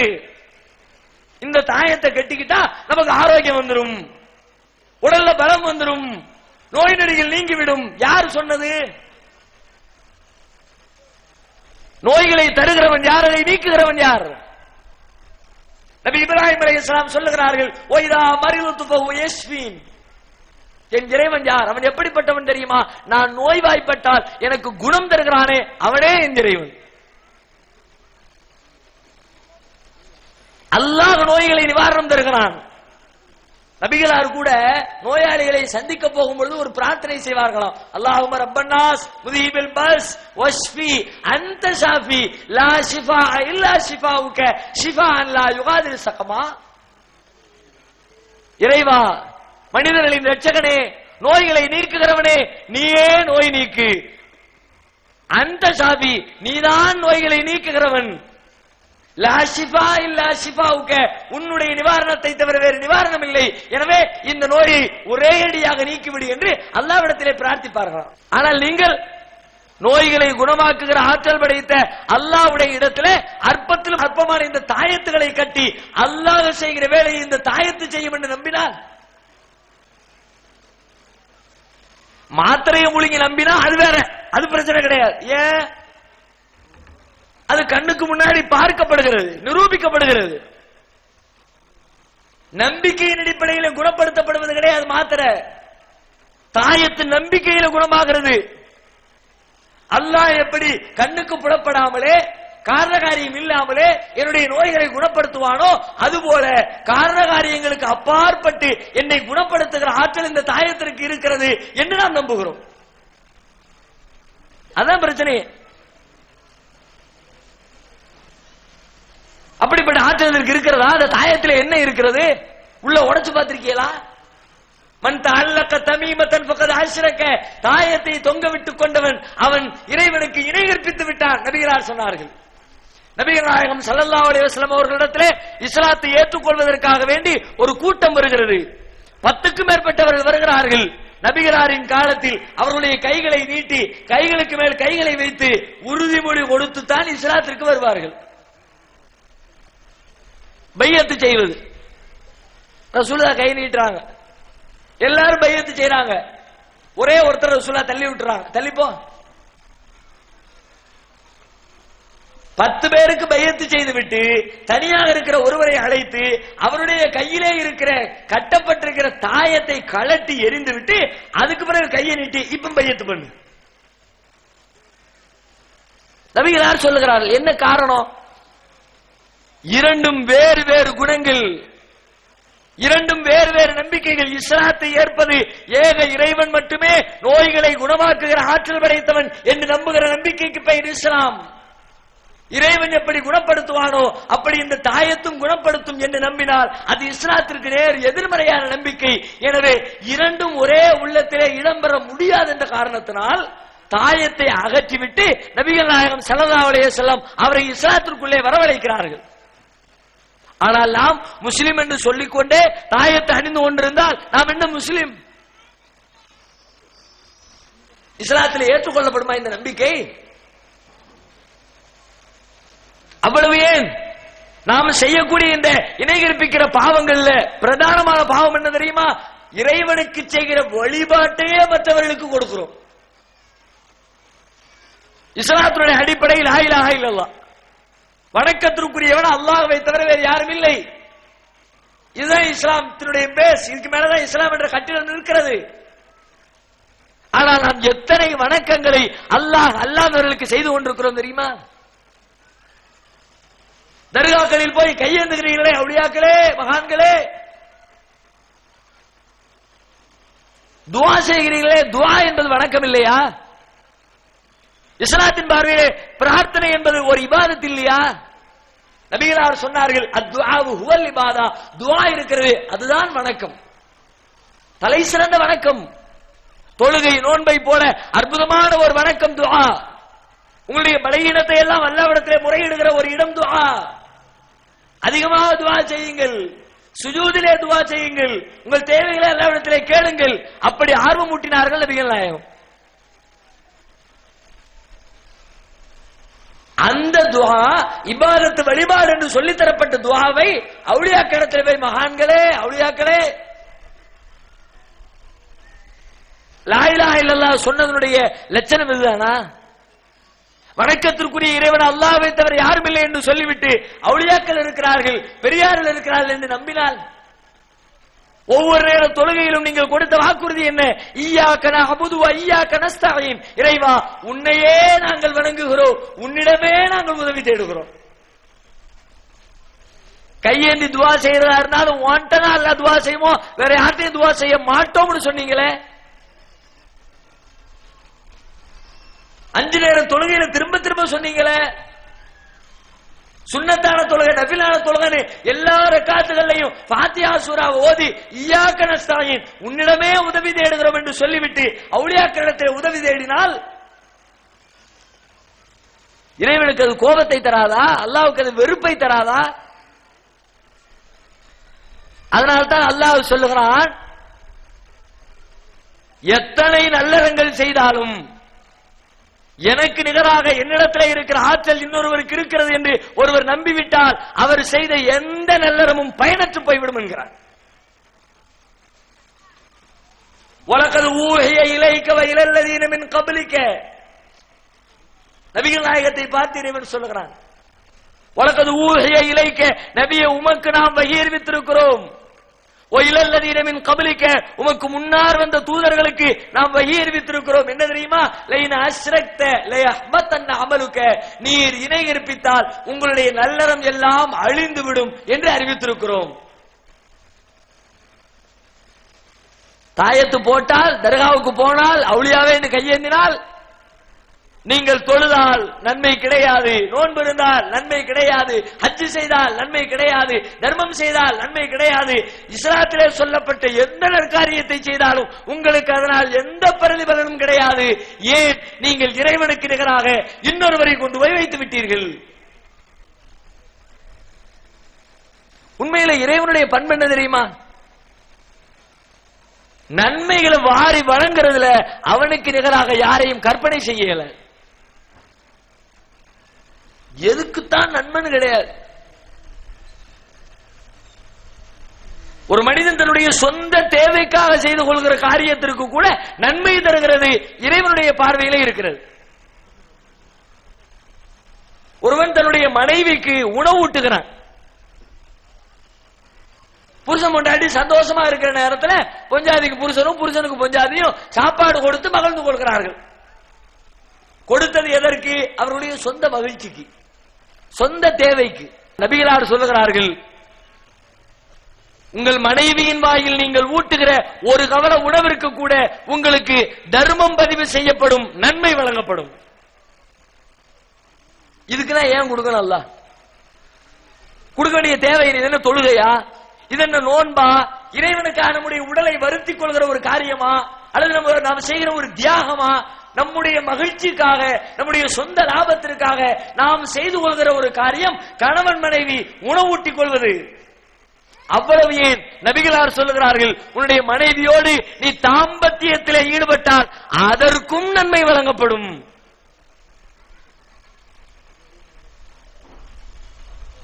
கற்பனையே செஞ்சிருக்க மாட்டோம்.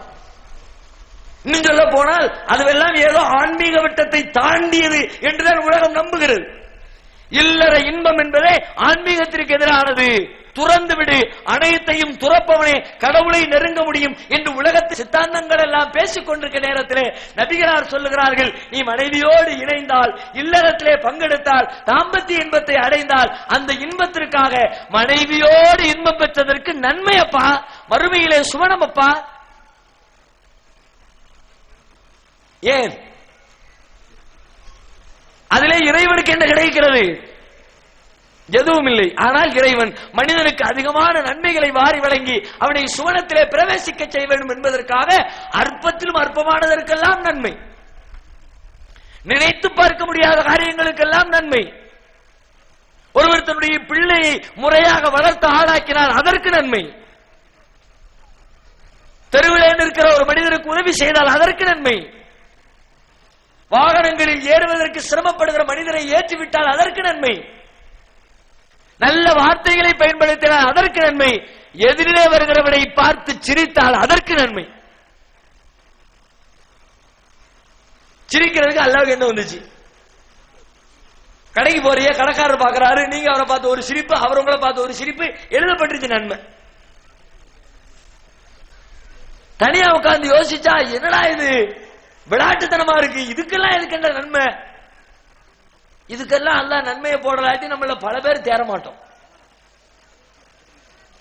நன்மை தீமை ரெண்டையும் கணக்கெடுத்து பார்த்தா மறுமையில எது நிக்கும்? இது எல்லாம் நன்மையை தூக்கி போட்டா தான் தராசு கீழே இறங்கும். இல்ல நன்மை ஒண்ணும் தேராது. காலையில இருந்து சாயங்காலம் வரைக்கும் நம்ம பேசுற பேச்சு, செய்யற நடவடிக்கை, பாக்குற பார்வை எல்லாத்தையும் லிஸ்ட் எடுத்து பாருங்க, எவ்வளவு நன்மை எவ்வளவு தீமைன்னு நீங்க உங்களுக்கு ஒரு கணக்கு போட்டு பாருங்க. அம்மாடி உங்களாலே தாங்க முடியாது. மறுமையில கூட அப்படித்தானா? அல்லாஹ் ஒருத்தர் அழைச்சு விசாரிப்பான். விசாரிக்கும் போது அவருடைய சின்னஞ்சிறிய காரியங்கள் எல்லாம் எடுத்து சொல்லப்படுமா. ரசூலுல்லாஹ் சொல்றாங்க, மலக்குமார்கள் சிறிது சிறிதாக சொல்ல சொல்ல சொல்ல அந்த மனிதன் நினைப்பானாம், அன்னஹு ஹலக்க, நம்ம கதை முடிஞ்சிருச்சு. அவன் கையில புத்தகம் வழங்கப்படும், நீ எப்படி உலகத்திலே வாழ்ந்தாய், இதோ உன்னுடைய செயலேடு. கையிலே வாங்கி கொண்ட மனிதன் சொல்லுவானாம், யகூலூன யா லைதனா மாலி ஹாதல் கிதாப், என்னடா புத்தகம் இது, லா யுகாதிரு ஸகீரத்தன் வலா கபீரத்தன் இல்லா ஆஸாஹா, என்னுடைய வாழ்க்கையிலே நான் செய்த பெண்ணம் பெரிய காரியங்களில் இருந்து அற்பமான சின்னஞ்சிறிய செயல்கள் வரை அனைத்தும் பதிவு செய்யப்பட்டிருக்கிறதே, என்ன புத்தகம் இது? புலம்புவானாம். இந்த புத்தகம் என்னுடைய கைகளில் கொடுக்கப்படாமல் இருந்திருக்க வேண்டுமே. லமூத்த கிதாபியா, இந்த புத்தகம் கைகளில் கொடுக்கப்படாமல் இருந்திருக்க வேண்டுமே. உலம் மதிரிமா ஹிசாபியா, இந்த நான் சந்திக்காமல் இருந்திருக்க வேண்டுமே. யா லைதஹா கானத்தில் காலியா, இதற்கு முன்பே நான் அழிந்திருக்க வேண்டுமே. மா அக்னா அன்னி மாலியா, என்னுடைய செல்வங்கள் எனக்கு பயனளிக்கவில்லையே. ஹலக அன்னி சுல்தானியா, என்னுடைய வாதங்கள் எல்லாம் அடிபட்டு போய்விட்டதே. புலம்புவானாம். இப்படித்தான் இருக்கும். அனைத்தையும் பட்டியல் போட்டா பட்டியலில் தங்குவதில் அதிகமான பாவங்கள். ஏன் நம்முடைய எண்ணங்களுக்கு வடிவம் கொடுத்து பாருங்கள், மனசுல என்னவெல்லாம் நினைக்கிறோம்னு. அவ்வளவுதான், சொல்லவே முடியாது. செயல்கள்ல ஒரு நாளைக்கு ஒரு 10 தேரும், பேச்சுக்கள்ல ஒரு 100 தேரும், எண்ணங்கள்ல முழுக்க முழுக்க 99% தீமைகள் மட்டுமே தேரும். தனிமையில் உட்கார்ந்து யோசிச்சு பாருங்க. ஒரு நாள் ஒரு சபையில் அமர்ந்திருக்கிறீர்கள், ஒரு 2 மணி நேரத்தில் உங்களுடைய உள்ளத்திலே என்னென்ன நினைப்புகள் எல்லாம் வந்து சென்றது. அக்கம் பக்கத்துல வர்றவர், பார்க்கிறவர், போறவர், ஒண்ணு பத்தியும் உள்ளத்துக்குள்ள ஒரு எண்ணம், அதுல பெரும்பாலும் தப்பான எண்ணம். பக்கத்தோடு வந்து உட்காருவார், லேசா இடிச்சுக்கிட்டு உட்காருவார், வந்து உட்கார்ற லட்சணத்தை பாரு. மனசுக்குள்ள ஓடும், ஆனா சொல்ல மாட்டோம். சேர நம்ம கையை வச்சிருப்போம், நம்ம கைக்கு மேல கையை கொண்டு வைப்பாரு, காட்டா மாதிரி இருக்கா பாரு, மனசுக்குள்ள ஓடும். லேசா கையை எடுத்துக்கோன்னு சொல்ல மாட்டோம். பின்னாடி உட்கார்ந்து காலை நீட்டுவார், நம்ம காலில் இடிக்கும். காலை ஒழுங்கா வச்சு உட்கார தெரியாதோ, மனசுக்குள்ள ஓடும், சொல்ல மாட்டோம். எத்தனை விஷயங்களை ஒருத்தர் எந்திரிச்சு போவார், அது கூட டிஸ்டர்பா இருக்கும். உட்கார்ந்து இருக்க வேண்டியது, முடிஞ்சோடனே எந்திக்க வேண்டியதானே. ஒரே எந்திக்கிறதுக்கு நடுவில் வந்து உட்கார, ஓரத்தில் உட்கார வேண்டியதானே. எரிச்சல் வரும். எதில்தான் எரிச்சல் வரல, எதுதான் கோபத்தை தரல, எதுலதான் வெறுப்பு அடையல. பக்கத்துல பஸ்ல ஏறி உட்கார்ந்துருப்போம், ஒரு ஆள் பக்கத்துல உட்கார்ந்து இருப்பாரு, யாரோ எவரோ ஒண்ணும் தெரியாது. நம்ம கையில ஒரு 10,000 ரூபாய் பணம் வச்சிருப்போம், பக்கத்துல உள்ள மனுஷன் பெரிய தர்ம பிரபுவா இருப்பான், கோடீஸ்வரனா இருப்பான், ஊருக்கெல்லாம் தர்மம் பண்றவனா வாரி வழங்குறவனா இருப்பான். அவனை பார்த்துட்டு மூஞ்சையும் பார்த்தா திருட்டு போயிலா இருப்பான் போல இருக்க, எவனே தெரியாது. அவனை பத்தி கற்பனை வருதா இல்லையா? சக மனிதர்களை பற்றி நம்முடைய உள்ளத்தில் எழுகிற சிந்தனைகள் என்ன என்று கணக்கு போட்டு பார்த்தால் பெரும்பாலும் நம்முடைய எண்ணங்கள் தீமைகள் தான் எண்ணங்களில் வருகிறது. யூசுப் அலைஹிஸ்ஸலாம் சொன்ன செய்தி கூட குர்ஆனிலே இருக்கிறது. வமா உபர்ரிஉ நஃப்ஸி இன்ன நஃப்ஸல அம்மாரத்தும் பிஸூ, என்னுடைய உள்ளம் தூய்மையானது என்று நான் வாதிட மாட்டேன். உள்ளம் என்பது பெரும்பாலும் தீமையைத்தான் தூண்டுகிறது. இப்படிப்பட்ட தீமைகளில் உழல்கிற மனிதனுக்கு தீமைகளையும் நன்மைகளையும் எடை போட்டு அவனுக்கு நன்மை பரிசீலிக்க நினைத்தால் என்னவாகும்? அதனால்தான் அல்லாஹ் என்ன பார்க்கிறான், செய்யாத காரியங்களுக்கெல்லாம், விரும்பாத காரியங்களுக்கெல்லாம், நினைக்காத காரியங்களுக்கெல்லாம் இதோ வச்சுக்க நன்மை, இதோ வச்சுக்க நன்மை, இதோ வச்சுக்க நன்மை அள்ளி கொடுத்து கொண்டே இருக்கிறான். ஷஹீதாக வேண்டும் என்று ஒருவர் நினைக்கிறார், ஆனால் படுக்கையிலே மரணிக்கிறார். வச்சுக்க ஷஹீதுடைய அந்தஸ்து. அல்லாஹ்ட்ட கேட்கிறார், யா அல்லாஹ் நான் ஷஹீதாகணும்னு விரும்புறேன், அல்லாஹ் அவருக்கு போருக்கு போற வாய்ப்பு கிடைக்கல, எதிரிகளோடு சண்டையிடுகிற வாய்ப்பு கிடைக்கல, அதுல கொல்லப்படுற பாக்கியம் கிடைக்கல, வீட்டிலே படுக்கையிலே நிலைய படுத்துக்கொண்டே மரணித்தாலும் அவருக்கு ஷஹீதுடைய பாக்கியம் கிடைக்கும் என்கிறார்கள் நபிகள் நாயகம். இப்படி எது எடுத்தாலும் நன்மைகளாக வாரி தருகிற அல்லாஹ் சொல்லுகிறான், ஒரு மனிதன் அவன் செய்த தொழுகைக்கு நான் நன்மை தர மாட்டேன், அவன் வைத்த நோன்பிற்கு நன்மை தர மாட்டேன், அவன் செய்த ஹஜ்ஜிற்கு நன்மை தர மாட்டேன், அவன் செய்த நல்லறங்களுக்கு நன்மை தர மாட்டேன். ஏன் தெரியுமா? அவன் எனக்கு இணையாக இன்னொருவரை கற்பனை செய்து விட்டான். யார் எனக்கு இணையாக கற்பனை செய்து விட்டார்களோ அவருடைய எல்லா நல்லறங்களையும் அழித்து விடுவேன். இணை கற்பித்தல் என்பது அப்படிப்பட்ட பெரும் தீமைகளில் முதல் இடத்திலே இஸ்லாம் வைத்திருக்கிறது. ஆனால் அந்த பாவத்தினுடைய விபரீதம் தெரியாமல் முஸ்லிம் சமுதாயம் சர்வ சாதாரணமாக அந்த தீமைகளில் கால் நனைத்துக் கொண்டிருக்கிறோம். எத்தனை வகைகளில் இணை கற்பித்தல், மனிதனிடத்தில் இருக்கிற சூனிய நம்பிக்கை, அது உலகத்திலேயும் பெருங்கேடு. சூனிய வச்சுட்டான், ஏவல் பண்ணிவிட்டான், அது என்ன பில்லி சூனிய ஏவல் ஏமாத்து. ஒரு மனிதன் மீது ஆதிக்கம் செலுத்துகிறாராம், அவருடைய வியாபாரத்தை, அவருடைய உடல் ஆரோக்கியத்தை. எங்கோ இருக்கிற மனிதன் சில வசனங்களை சொல்லி, சில வார்த்தைகளை பயன்படுத்தி, சில மந்திர சொற்களை உச்சாரணங்களை கூறி இன்னொரு மனிதனுக்கு கேடு செய்து விட்டான் என்று நம்புகிறார்கள். அதிலே காசு பணத்தை கொண்டு போய் இழக்கிறார்கள். ஒரு நோய் வந்துருச்சு, 1 மாசம் ஆச்சு நோய் குணமாகல, 2 மாசம் ஆச்சு நோய் குணமாகல. உடனே பக்கத்து வீட்டுக்காரன் வந்து பழமொழி சொல்லுவான், எப்பா நோய்க்கும் பார்க்கணும் பேய்க்கும் பார்க்கணும். உடனே கிளம்பி போயிருவார் மந்திரவாதிட்ட. அவர் ஒரு கயிறு போடுவாரு, பேரை எழுதி பார்ப்பாரு, உங்க பேரை சொல்லுங்க. உடனே பேர் அப்படியே சிவப்பு கலர்ல பேப்பர்ல வந்து விழும், ப்ளூ கலர்ல எழுதிக்கிட்டே இருப்பாரு பேனா வச்சு, சிவப்பு கலர்ல பேர் வந்தது.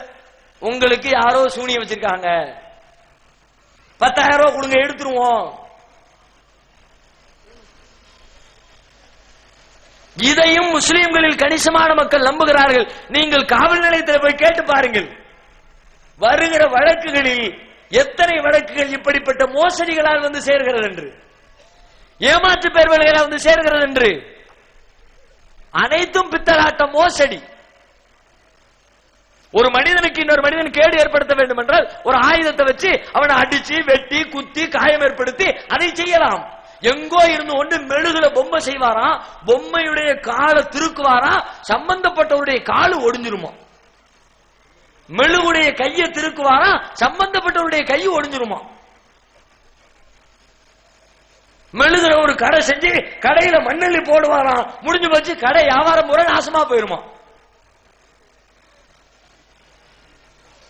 உங்களுக்கு இஸ்லாமிய அறிவு தேவையில்லை, குர்ஆனுடைய அறிவு தேவையில்லை, பகுத்தறிவு இருக்கிறதா? எப்படி இது நடக்க முடியும்? எப்படி சாத்தியம்? ஒவ்வொரு பொருளுக்கும் ஒரு ஆற்றல் இருக்கிறது. அந்த ஆற்றலை தாண்டி அந்த பொருளிலே எதிர்பார்ப்பது முட்டாள்தனம். ஒரு பேப்பர் என்றால் பேப்பருக்கு என்று ஒரு ஆற்றல், பேப்பரால் செய்யக்கூடிய வேலைகள் என்று சிலது இருக்கிறது. அதை தாண்டி பேப்பரை வைத்து எதுவும் செய்ய முடியாது. இதுதான் அறிவு. ஒரு மைக் இருக்கிறது, மைக்கிற்கு ஒரு ஆற்றல், அதை கொண்டு செய்யக்கூடிய வேலைகள் என்று சிலது இருக்கிறது. அதை மட்டுமே செய்ய முடியும், அதை தாண்டி எதுவும் செய்ய முடியாது. நான் இந்த மைக்க வச்சு வீடு கட்டிட்டேன்னா, மைக்க வச்சு பேசலாம்டா. மைக்க வச்சு எப்படி வீடு கட்டுவான்? செங்கலை வச்சு வீடு கட்டுவான், சிமெண்ட வச்சு வீடு கட்டுவான், சுண்ணாம்பு வச்சு வீடு கட்டுவான். நீ மைக்க வச்சு வீடு கட்டிட்டேங்கிற கேள்வி கேட்க வேண்டாமா? அப்படித்தான் மெழுகு பொம்மையிலே மந்திரத்தை சொல்லி சம்பந்தப்பட்டவருடைய காலை உடைக்கிறேன் என்கிறார்கள். மெழுகு பொம்மையை உடைச்சா அதுதானையா உடையும், இவங்கால் எப்படி உடையும் கேட்டோமா? காரண காரியத்திற்கு அப்பாற்பட்டு ஒருவனுக்கு தீங்கு செய்வதாக இருந்தால் படைத்த ரப்புல் ஆலமீனுக்கு மட்டுமே முடியும், இறைவனால் மட்டுமே முடியும். இறைவனால் செய்ய என்ற காரியத்தை ஒரு அற்பத்திலும் அற்பமான மனிதன் செய்வான் என்று நம்புகிறீர்களே, இது இணை கற்பித்தல் இல்லையா? இதை சொல்வதற்கு பல பேர் பயம். தப்பு மாதிரிதான் தெரியுது. ஒருவேளை சொல்லி ஏழா உடம்பு அவர் என்னமா நமக்கு என்னமா பண்ணிவிட்டா பல பேருடைய உள்ளத்துல பயம். அதனால் தான் தவறு என்று தெரிகிறவர்கள் கூட சொல்ல மறுக்கிறார்கள். ஒரு காவல்துறை அதிகாரி கூட சொன்னார், இப்படி மந்திரவாதி இடத்திலே ஏமாந்தவர் புகார் கொடுக்க வருகிறார், வந்து என்ன சொன்னார் தெரியுமா? சார் எப்படியாவது சொல்லி வாங்கி தந்துருங்க. எஃப்ஐஆர் போட்டுருமா? இல்ல கேஸ் போட்டுற வேண்டாம், என்ன ஏமாத்துறாமல கேஸ் போட்டு உள்ள தரலாமல, அது வேண்டாம், பேசி வாங்கி தந்தா போதும். எதுக்கு கேஸ போட்டா என்னமாவது பண்ணிட்டாம்னா, அடுத்தவனுக்கு வைக்க சொன்னோம், நமக்கு என்னமாவது வச்சுட்டாம்னா நம்பாதீர்கள். யாரும் வைக்க முடியாது, அனைத்தும் பித்தலாட்டம். அப்படி யாரேனும் வைக்க முடியும் என்றால் எங்களுக்கு வைக்க சொல்லுங்கள் என்று நாங்கள் சவால் விடுகிறோம். எந்த மந்திரவாதிகள் எல்லாம் இப்படி தன்னால் சூனியம் வைக்க முடியும் என்று சொல்கிறார்களோ அந்த மந்திரவாதிகளின் வீட்டு வாசல்களுக்கு முன்னால் கூட்டம் போட்டு கோரிக்கை வைக்கிறோம், எங்களுக்கு வை, எங்கள் கைகளை முடக்கு, எங்கள் கால்களை முடக்கு, உனக்கு தேவையான பொருட்களை நாங்கள் தருகிறோம். செய்தார்களா? எத்தனை ஊர்களில் பேசியிருக்கிறோம். முதலில் அவர்கள் யாருடைய கைகளை முடக்க வேண்டும்? அவங்களுடைய வியாபாரத்திற்கு வேட்டு வைக்கிற நம்முடைய கைகளுக்கு அல்லவா?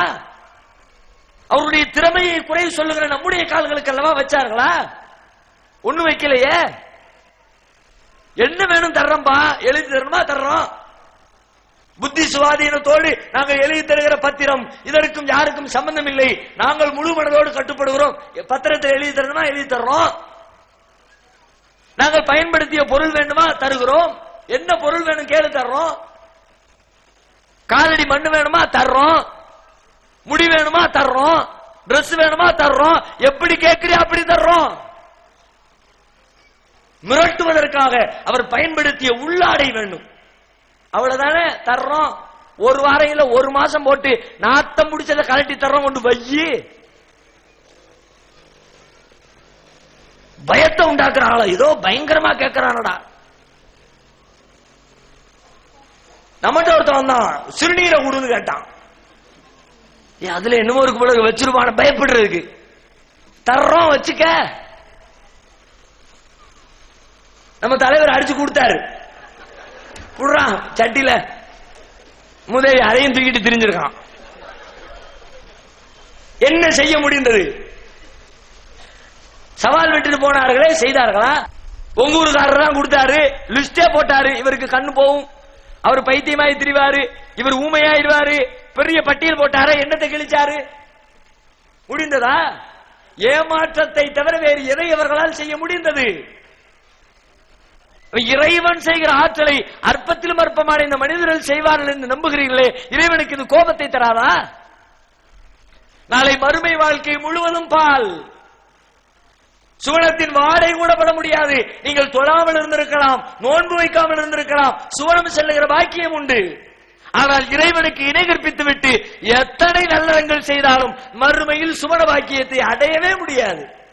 நபிகளார் சொன்னார்கள், மாமின் அபதின் கால லா இலாஹ இல்லல்லாஹ் சும்ம மாதானா தாலிக ஃபக்கத் தகலல் ஜன்னah. யார் லா இலாஹ இல்லல்லாஹ் என்று சொல்லி அதே நம்பிக்கையிலே இருந்து அதன்படியே மரணிக்கிறாரோ அவர் சுவனம் செல்வார். உடனே நபித்தோழர் கேட்கிறார், ஒயின் ஜனா ஒயின் சரக, அல்லாஹ்வுடைய தூதரே அவர் விபச்சாரம் செய்திருந்தால், அல்லாஹ்வுடைய தூதரே அவர் திருடி இருந்தால்? நபிகளார் சொல்லுகிறார்கள், ஒயின் ஜனா ஒயின் சரிக்க, அவர் விபச்சாரம் செய்திருந்தாலும் அவர் திருடி இருந்தாலும் அல்லாஹ்விற்கு இணை கற்பிக்காமல் அல்லாஹ்வை மட்டுமே வணங்கி இருந்தால், அவனுடைய இடத்திலே யாரையும் வைக்காமல் இருந்திருந்தால் அவர் ஒரு நாள் சுவனம் செல்வார். மீண்டும் கேட்கிறார், மீண்டும் சொல்லுகிறார்கள், மீண்டும் கேட்கிறார், மீண்டும் சொல்லுகிறார்கள். 3 தடவை உறுதி செய்கிறார், இறைவனுக்கு இணை கற்பிக்காத நிலையில் மரணித்தால் அவருக்கு சுவன பாக்கியம் உண்டு. இணை கற்பித்து விட்டு மரணித்தால் எந்த பயனும் இல்லை. இன்னும் சொல்ல போனால் சில வேளைகளில் நாளை மறுமையில் உங்களை காப்பாற்றுகிற பேர் ஆயுதமாக இந்த ஏகத்துவம் மட்டுமே வந்து நிற்கும். நபிகளார் சொல்லுகிறார்கள், யுஸாஹு பிரஜுலின் மின் உம்மத்தி யௌமல் கியாமா, கியாமத் நாளில் என்னுடைய சமுதாயத்திலிருந்து ஒரு மனிதர் அழைக்கப்படுவார். அலா ரூஸில் கலாயிக், ஒட்டுமொத்த படைப்புகளுக்கு முன்னால் அவர் கொண்டு வந்து நிறுத்தப்படுவார்.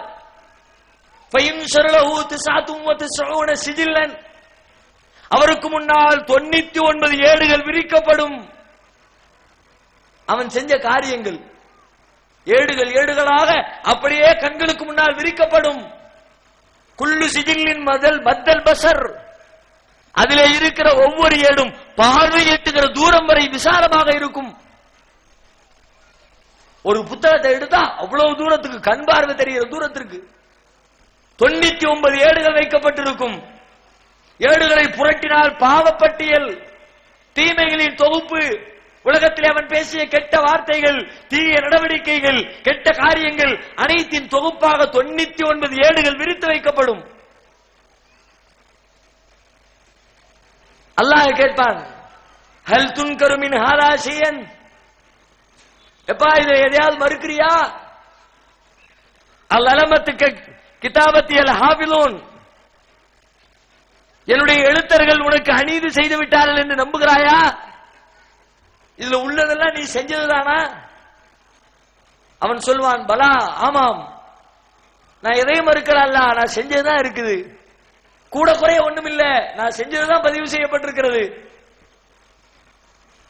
அடுத்து இறைவன் கேட்பானாம், உன்னிடத்தில் ஏதேனும் நல்ல வரம் இருக்கிறதா? உன்னை காப்பாற்றுகிற, உனக்கு மோட்சத்தை பெற்று தருகிற நன்மைகள் ஏதேனும் இருக்கிறதா? ஒண்ணும் இல்லையே, ஒரு நன்மையும் செய்யலையே, பாவங்களா செஞ்சு குமிச்சிருக்கன, என்னிடத்தில் எதுவுமே இல்லை இறைவா என்று அவன் அடுத்து சொல்லுவானாம். அப்பொழுது அல்லாஹ் சொல்லுவான், இருக்கிறது, இன்னலக இந்தனா ஹசனாத், உனக்காக இந்த நம்மிடத்திலே சில நன்மைகள் இருக்கிறது. லா ظுல்ம அலைக்கல் யௌம், இன்றைய தினம் நீ அநீதி இழைக்கப்பட மாட்டாய், உனக்காக நன்மை இருக்கிறது. ஃபதுக்ரஜு லஹு, அவருக்காக பித்தாகா, ஒரு துண்டு சீட்டு ஒன்று வெளிப்படுத்தப்படும். 99 ஏடுகள் ஒரு புறத்திலே, ஒரே ஒரு துண்டு சீட்டு இன்னொரு புறத்திலே. அதிலே என்ன? நபிகளார் சொல்லுகிறார்கள், ஃபீஹா அஷ்ஹது அல்லா இலாஹ இல்லல்லாஹ் வ அன்ன முஹம்மதன் அப்துஹு வ ரசூலுஹு. அதிலே என்ன இருக்கும் தெரியுமா? லா இலாஹ இல்லல்லாஹ் முஹம்மது ரசூலுல்லாஹ் என்ற திருக்கலிமா இருக்கும். இது என்ன கலிமா? அவர் வாழ்க்கையிலே சொன்ன கலிமா, கடைபிடித்த கலிமா. அப்ப அவங்க கேட்பானா, யா ரப்பி மா ஹாதிஹில் பித்தாகா மா ஹாதிஹில் சிஜில்லாத், இத்தனை பெரிய ஏடுகளுக்கு மத்தியிலே ஒரு சின்னஞ்சிறிய துருப்பு சீட்டை கொண்டு வந்திருக்கிறாயே இறைவா, இது என்ன சீட்டு? இது எப்படி எனக்கு பயன் தரும்? இவ்வளவு பெரிய தீமைகளுக்கு மத்தியில் ஒரே ஒரு நன்மை சீட்டை வைத்து நான் மோட்சமடைய முடியுமா? இது என்ன சீட்டு இறைவா என்றவன் கேட்பானாம். உடனே அது தராசுக்கு கொண்டு வரப்படும். தராசிலே ஒரு புறத்திலே 99 ஏடுகள் வைக்கப்படும், இன்னொரு புறத்திலே அஷ்ஹது அல்லா இலாஹ இல்லல்லாஹ் என்ற ஏகத்துவ கொள்கை வைக்கப்படும். ஃபதாஷதித் சிஜில்லாத் வைக்கப்பட்ட உடனே தராசு தலைகீழாக புரளும். 99 ஏடுகளை கொண்டிருக்கிற அந்த பகுதி மேலேறும். ஒரே ஒரு துண்டு சீட்டுடைய கனம் தாங்காமல் அந்த தராசு கீழிறங்கும். அவன் நன்மை தட்டு கனத்து போய் சுவனவாசியாக அனுப்பப்படுவான். எத்தனை பாவங்கள் செய்தாலும் ஏகத்துவத்திலே இறைவனுக்கு நிகராக யாரும் இல்லை என்ற இந்த கொள்கையிலே ஒரு மனிதன் சரியாக இருந்து விட்டால் நாளை மறுமையிலே அல்லாஹ்வின் விசாரணையில் அவன் தப்பித்து சுவனம் செல்ல வாய்ப்பு இருக்கிறது என்பதை இந்த செய்தி நமக்கு சொல்லுகிறது. கலிமாவுல கரெக்டா இருந்தான். அல்லாஹ்வுக்கு யாரும் இல்ல, கற்பனை செய்ய மாட்டேன். அல்லதீன ஆமனு வலம் யல்பிசு ஈமானஹும் பிதுல்மின் உலாயிக லஹுமுல் அம்னு வஹும் முஹ்ததுன். யார் ஈமான் கொண்டு அதிலே அநீதத்தை கலக்காமல் இருக்கிறார்களோ அவர்களே நிம்மதி பெற்றவர்கள், அவர்களே நேர்வழி பெற்றவர்கள். அதென்ன அநீதம்? உலகத்தில் செய்கிற மனிதனுக்கு மனிதன் செய்கிற வேறுபட அநீதத்தை பற்றி பேசவில்லை. இறைவனுக்கு செய்கிற அநீதம், இணை கற்பித்தல் என்ற அநீதத்தை யார் கலக்கவில்லையோ அவரே நேர்வழி பெற்றவர், அவரே நிம்மதி பெற்றவர். இவ்வளவு கடுமையாக மறுமை வாழ்க்கையை பாதிக்கிற அல்லது மறுமை வாழ்க்கைக்கு நமக்கு பயன் தருகிற முக்கியமான அம்சமாக ஏகத்துவமும் இணை கற்பித்தலும் இருக்கிறது. அதனுடைய தீமை விளங்காமல் பாவம் புரியாமல் சர்வ சாதாரணமாக நம்முடைய சமுதாயம் அதிலே வீழ்ந்து கிடக்கிறது. இதையெல்லாம் சொல்லும் பொழுது பல பேர் அதை வெறுப்போடு பார்க்கிறார்கள். தௌஹீத் ஜமாத்துக்காரன் இப்படிதான் பேசுவான், தர்காவுக்கு போகாதம்மா, தாயத்து தொங்க விடாதம்மா. நாங்கள் என்ன எங்களுடைய சொந்த கருத்தை சொன்னோமா? இதில் பிழைகள் இருக்கிறதா? சுய கற்பனையா? குர்ஆனில் ஒரு கூற்றா? ஹதீஸிலே சொல்லப்பட்ட கூற்றா? எதை முன்வைத்தோம்? நீங்கள் நம்புகிற திருமறை குர்ஆனிலே இருந்து காட்டுகிறோம். நீங்கள் மதிக்கிற நபிகள் நாயகத்துடைய போதனைகளில் இருந்து காட்டுகிறோம். நபிகளாரை பின்பற்றுவதாக சொல்லிக்கொண்டு அவருடைய வாழ்க்கையிலிருந்து தூரமாக இருக்கிறது முஸ்லிம் சமுதாயம். இஸ்லாத்திற்கும் நமக்கும் சம்பந்தம் இல்லை என்று சொல்லுகிற அளவிற்கு விலகி கிடக்கிறோம். முஸ்லிம் அல்லாத சமூகத்திலே இருந்து காப்பி எடுத்து பல்வேறு தீமைகளை தரவரைக்கிக் கொண்டோம். நம்முடைய முன்னோர்கள் இந்த தேசத்திலே வாழ்ந்த முஸ்லிம்கள் ஆண்டாண்டு காலமாக முஸ்லிம்களாக வாழ்ந்தவர்கள் இல்லை. இந்த தேசத்திலே இருந்த ஒரு சாதியிலே ஒரு மதத்திலே பிறந்து வாழ்ந்தவர்கள் அங்கிருந்து இஸ்லாத்தை ஏற்று தழுவுகிற பொழுது தூய இஸ்லாத்திற்குள்ளே பிரவேசிக்காமல் பழைய மதங்களில் இருந்து ஒரு சில காரியங்களை தங்களோடு சேர்த்து கொண்டு வந்து விட்டார்கள். அதுதான் பிரச்சனைக்கெல்லாம் காரணம். இஸ்லாம் தூய்மையானது, கலப்படத்துக்கு வேலை இல்லை, எங்கிருந்து காப்பி அடிக்க வேண்டிய தேவையில்லை. ஆனால் இந்து சமூகத்திலே இருந்து காப்பி அடித்துக் கொண்டு பல விஷயங்களை இஸ்லாத்திற்குள்ளே கொண்டு வந்து விட்டார்கள். இணை கற்பித்தல் நுழைந்த வரலாறு அப்படித்தான் இஸ்லாத்திற்குள்ளே. நீங்கள் ஏன் பிறரை பார்த்து காப்பி அடிக்க நான் கேட்கிறேன். நீங்கள் செய்கிற இணை கற்பித்தல் காரியங்கள் அனைத்திலும் மற்றவர்களுடைய சாயல் அப்படியே இருக்கிறது. ஒரு தர்கா வழிபாட்டை எடுத்துக்கொண்டால், அங்கே நடக்கிற நிகழ்ச்சிகளை எடுத்துக்கொண்டால் அனைத்தையும் மாற்றாருடைய வழிபாட்டோடு ஒப்பிட்டு பாருங்கள், அத்தனையும் ஒற்றுமையாக இருக்கிறது. சப்பரம் எடுப்பது, தேர் தூக்குவது, சந்தன கொடை எடுப்பது, கொடி தூக்குவது, கொடிமரத்தை சுற்றி வருவது, அதை தொட்டு வணங்குவது, அதனுடைய பூக்களை எடுத்து தலையிலே சூடிக்கொள்வது, அங்கிருக்கிற எண்ணெய்களை எடுத்து வயிற்றிலே தேய்த்துக் கொள்வது, அனைத்து காரியங்களும் அப்படியே காப்பி அடிக்கப்பட்டிருக்கிறது. ஏன் காப்பி அடிக்கிறீர்கள்? உங்களிடத்திலே கலாச்சாரத்திற்கு பற்றாக்குறையா? செய்வதற்குரிய சட்டங்கள் இல்லையா? நடைமுறைப்படுத்த தேவையான போதனைகள் உங்களுக்கு அருளப்படவில்லையா? காப்பி அடிக்க வேண்டிய தேவை என்ன வந்தது? மன் தஷப்பஹ பிகௌமின் ஃபஹுவ மின்ஹும். யார் பிற மத கலாச்சாரத்தை பின்பற்றுகிறாரோ அவரும் அவர்களை சார்ந்தவரே நபிகளார் சொன்னார்கள். உங்களுக்கு என்று தூய கலாச்சாரம் இருக்கிறது, ஒருபோதும் அதிலே கலப்படம் செய்யாதீர்கள். நபிகள் நாயகம் ஸல்லல்லாஹு அலைஹி வஸல்லம் அவர்கள் ஒருமுறை ஒரு போர்க்களத்திற்கு சென்று விட்டு திரும்புகிறார்கள். பயணத்திலே வழியிலே ஒரு ஊர், அந்த ஊர் மக்களிடத்தை ஒரு வழிபாடு, ஒரு மிகப்பெரிய மரம், மரத்திற்கு பெயர் தாத்து அன்வாத். அந்த தாத்து அன்வாத் என்ற மரத்தை சுற்றி சுற்றி அந்த மக்கள் வெளிப்படுகிறார்கள். அங்கே பிரார்த்தனை செய்கிறார்கள், ஆயுதங்களை கொண்டு போய் தொங்க விடுகிறார்கள், அதிலே தங்களுடைய பரக்கத்தை கேட்கிறார்கள். நபி தோழர்கள் இதை பார்க்கிறார்கள். அவங்களுக்கு ஆச்சரியமா இருக்கு, இது வித்தியாசமான ஒரு வழிபாடா இருக்க, நமக்கு இது மாதிரியான ஒரு மரம் இருந்தா நல்லா இருக்குமே. நபிகளாரை பார்த்து கேட்கிறார்கள், அல்லாஹ்வுடைய தூதரே, இஜஅல்லனா தாத்து அன்வாத்தின் கமாலஹும் தாத்து அன்வாத், அவர்களுக்கு இருப்பதை போல எங்களுக்கும் ஒரு தாத்து அன்வாத்தை ஏற்படுத்தி தாருங்கள். ரசூலுல்லாஹ் கோபத்தில் கொந்தளித்து விட்டார்கள். என்ன கேட்கிறீர்கள்? ஏக இறைவனை தவிர கோரிக்கை வைத்து பிரார்த்தனை செய்வதற்கு தகுதி பெற்றவர் யாரும் இல்லை, எதுவும் இல்லை என்பதை சொல்லித்தானே இத்தனை சித்திரவதைகள், இத்தனை துன்பங்கள், இத்தனை ஊர்விளக்கல்கள் என்று எல்லா தியாகங்களையும் சந்தித்திருக்கிறோம். பிறகு இஸ்லாத்திற்குள்ளே வந்ததற்கு பிறகு அவர்களை போன்று எங்களுக்கும் மரத்தை வழிபாடு செய்ய மறந்தாருங்கள் என்று கேட்கிறீர்களே, நீங்கள் என்ன மடையர்களா என்று கேட்கிறார்கள். அவர்கள் ஒரு வரலாற்றை நினைவு கூறுகிறார்கள். இப்படித்தான் மூசா நபியுடைய சமுதாயமும் இருந்தது. அவர்களும் மூசாவிடத்திலே கேட்டார்கள், இஜஅல்லனா இலாஹன் கமாலஹும் ஆலிஹா, மூசாவே, அவர்களுக்கு இருப்பதை போன்று கடவுளர்களை எங்களுக்கும் ஏற்படுத்தி தாருங்கள் என்று பனூ இஸ்ரவேலர்கள் கேட்டார்களே, அதே போல மற்றவர்களை போல தாத்து அன்வாத்தை ஏற்படுத்துமாறு என்னிடத்தை கேட்கிறீர்களே, இது நியாயமா? இது முறையா? இறைவனை ஏற்பானா? நபிகள் ஸல்லல்லாஹு அலைஹி வஸல்லம் அவர்கள் தன்னுடைய தோழர்களை எச்சரித்த வரலாறை ஹதீஸிலே பார்க்கிறோம்.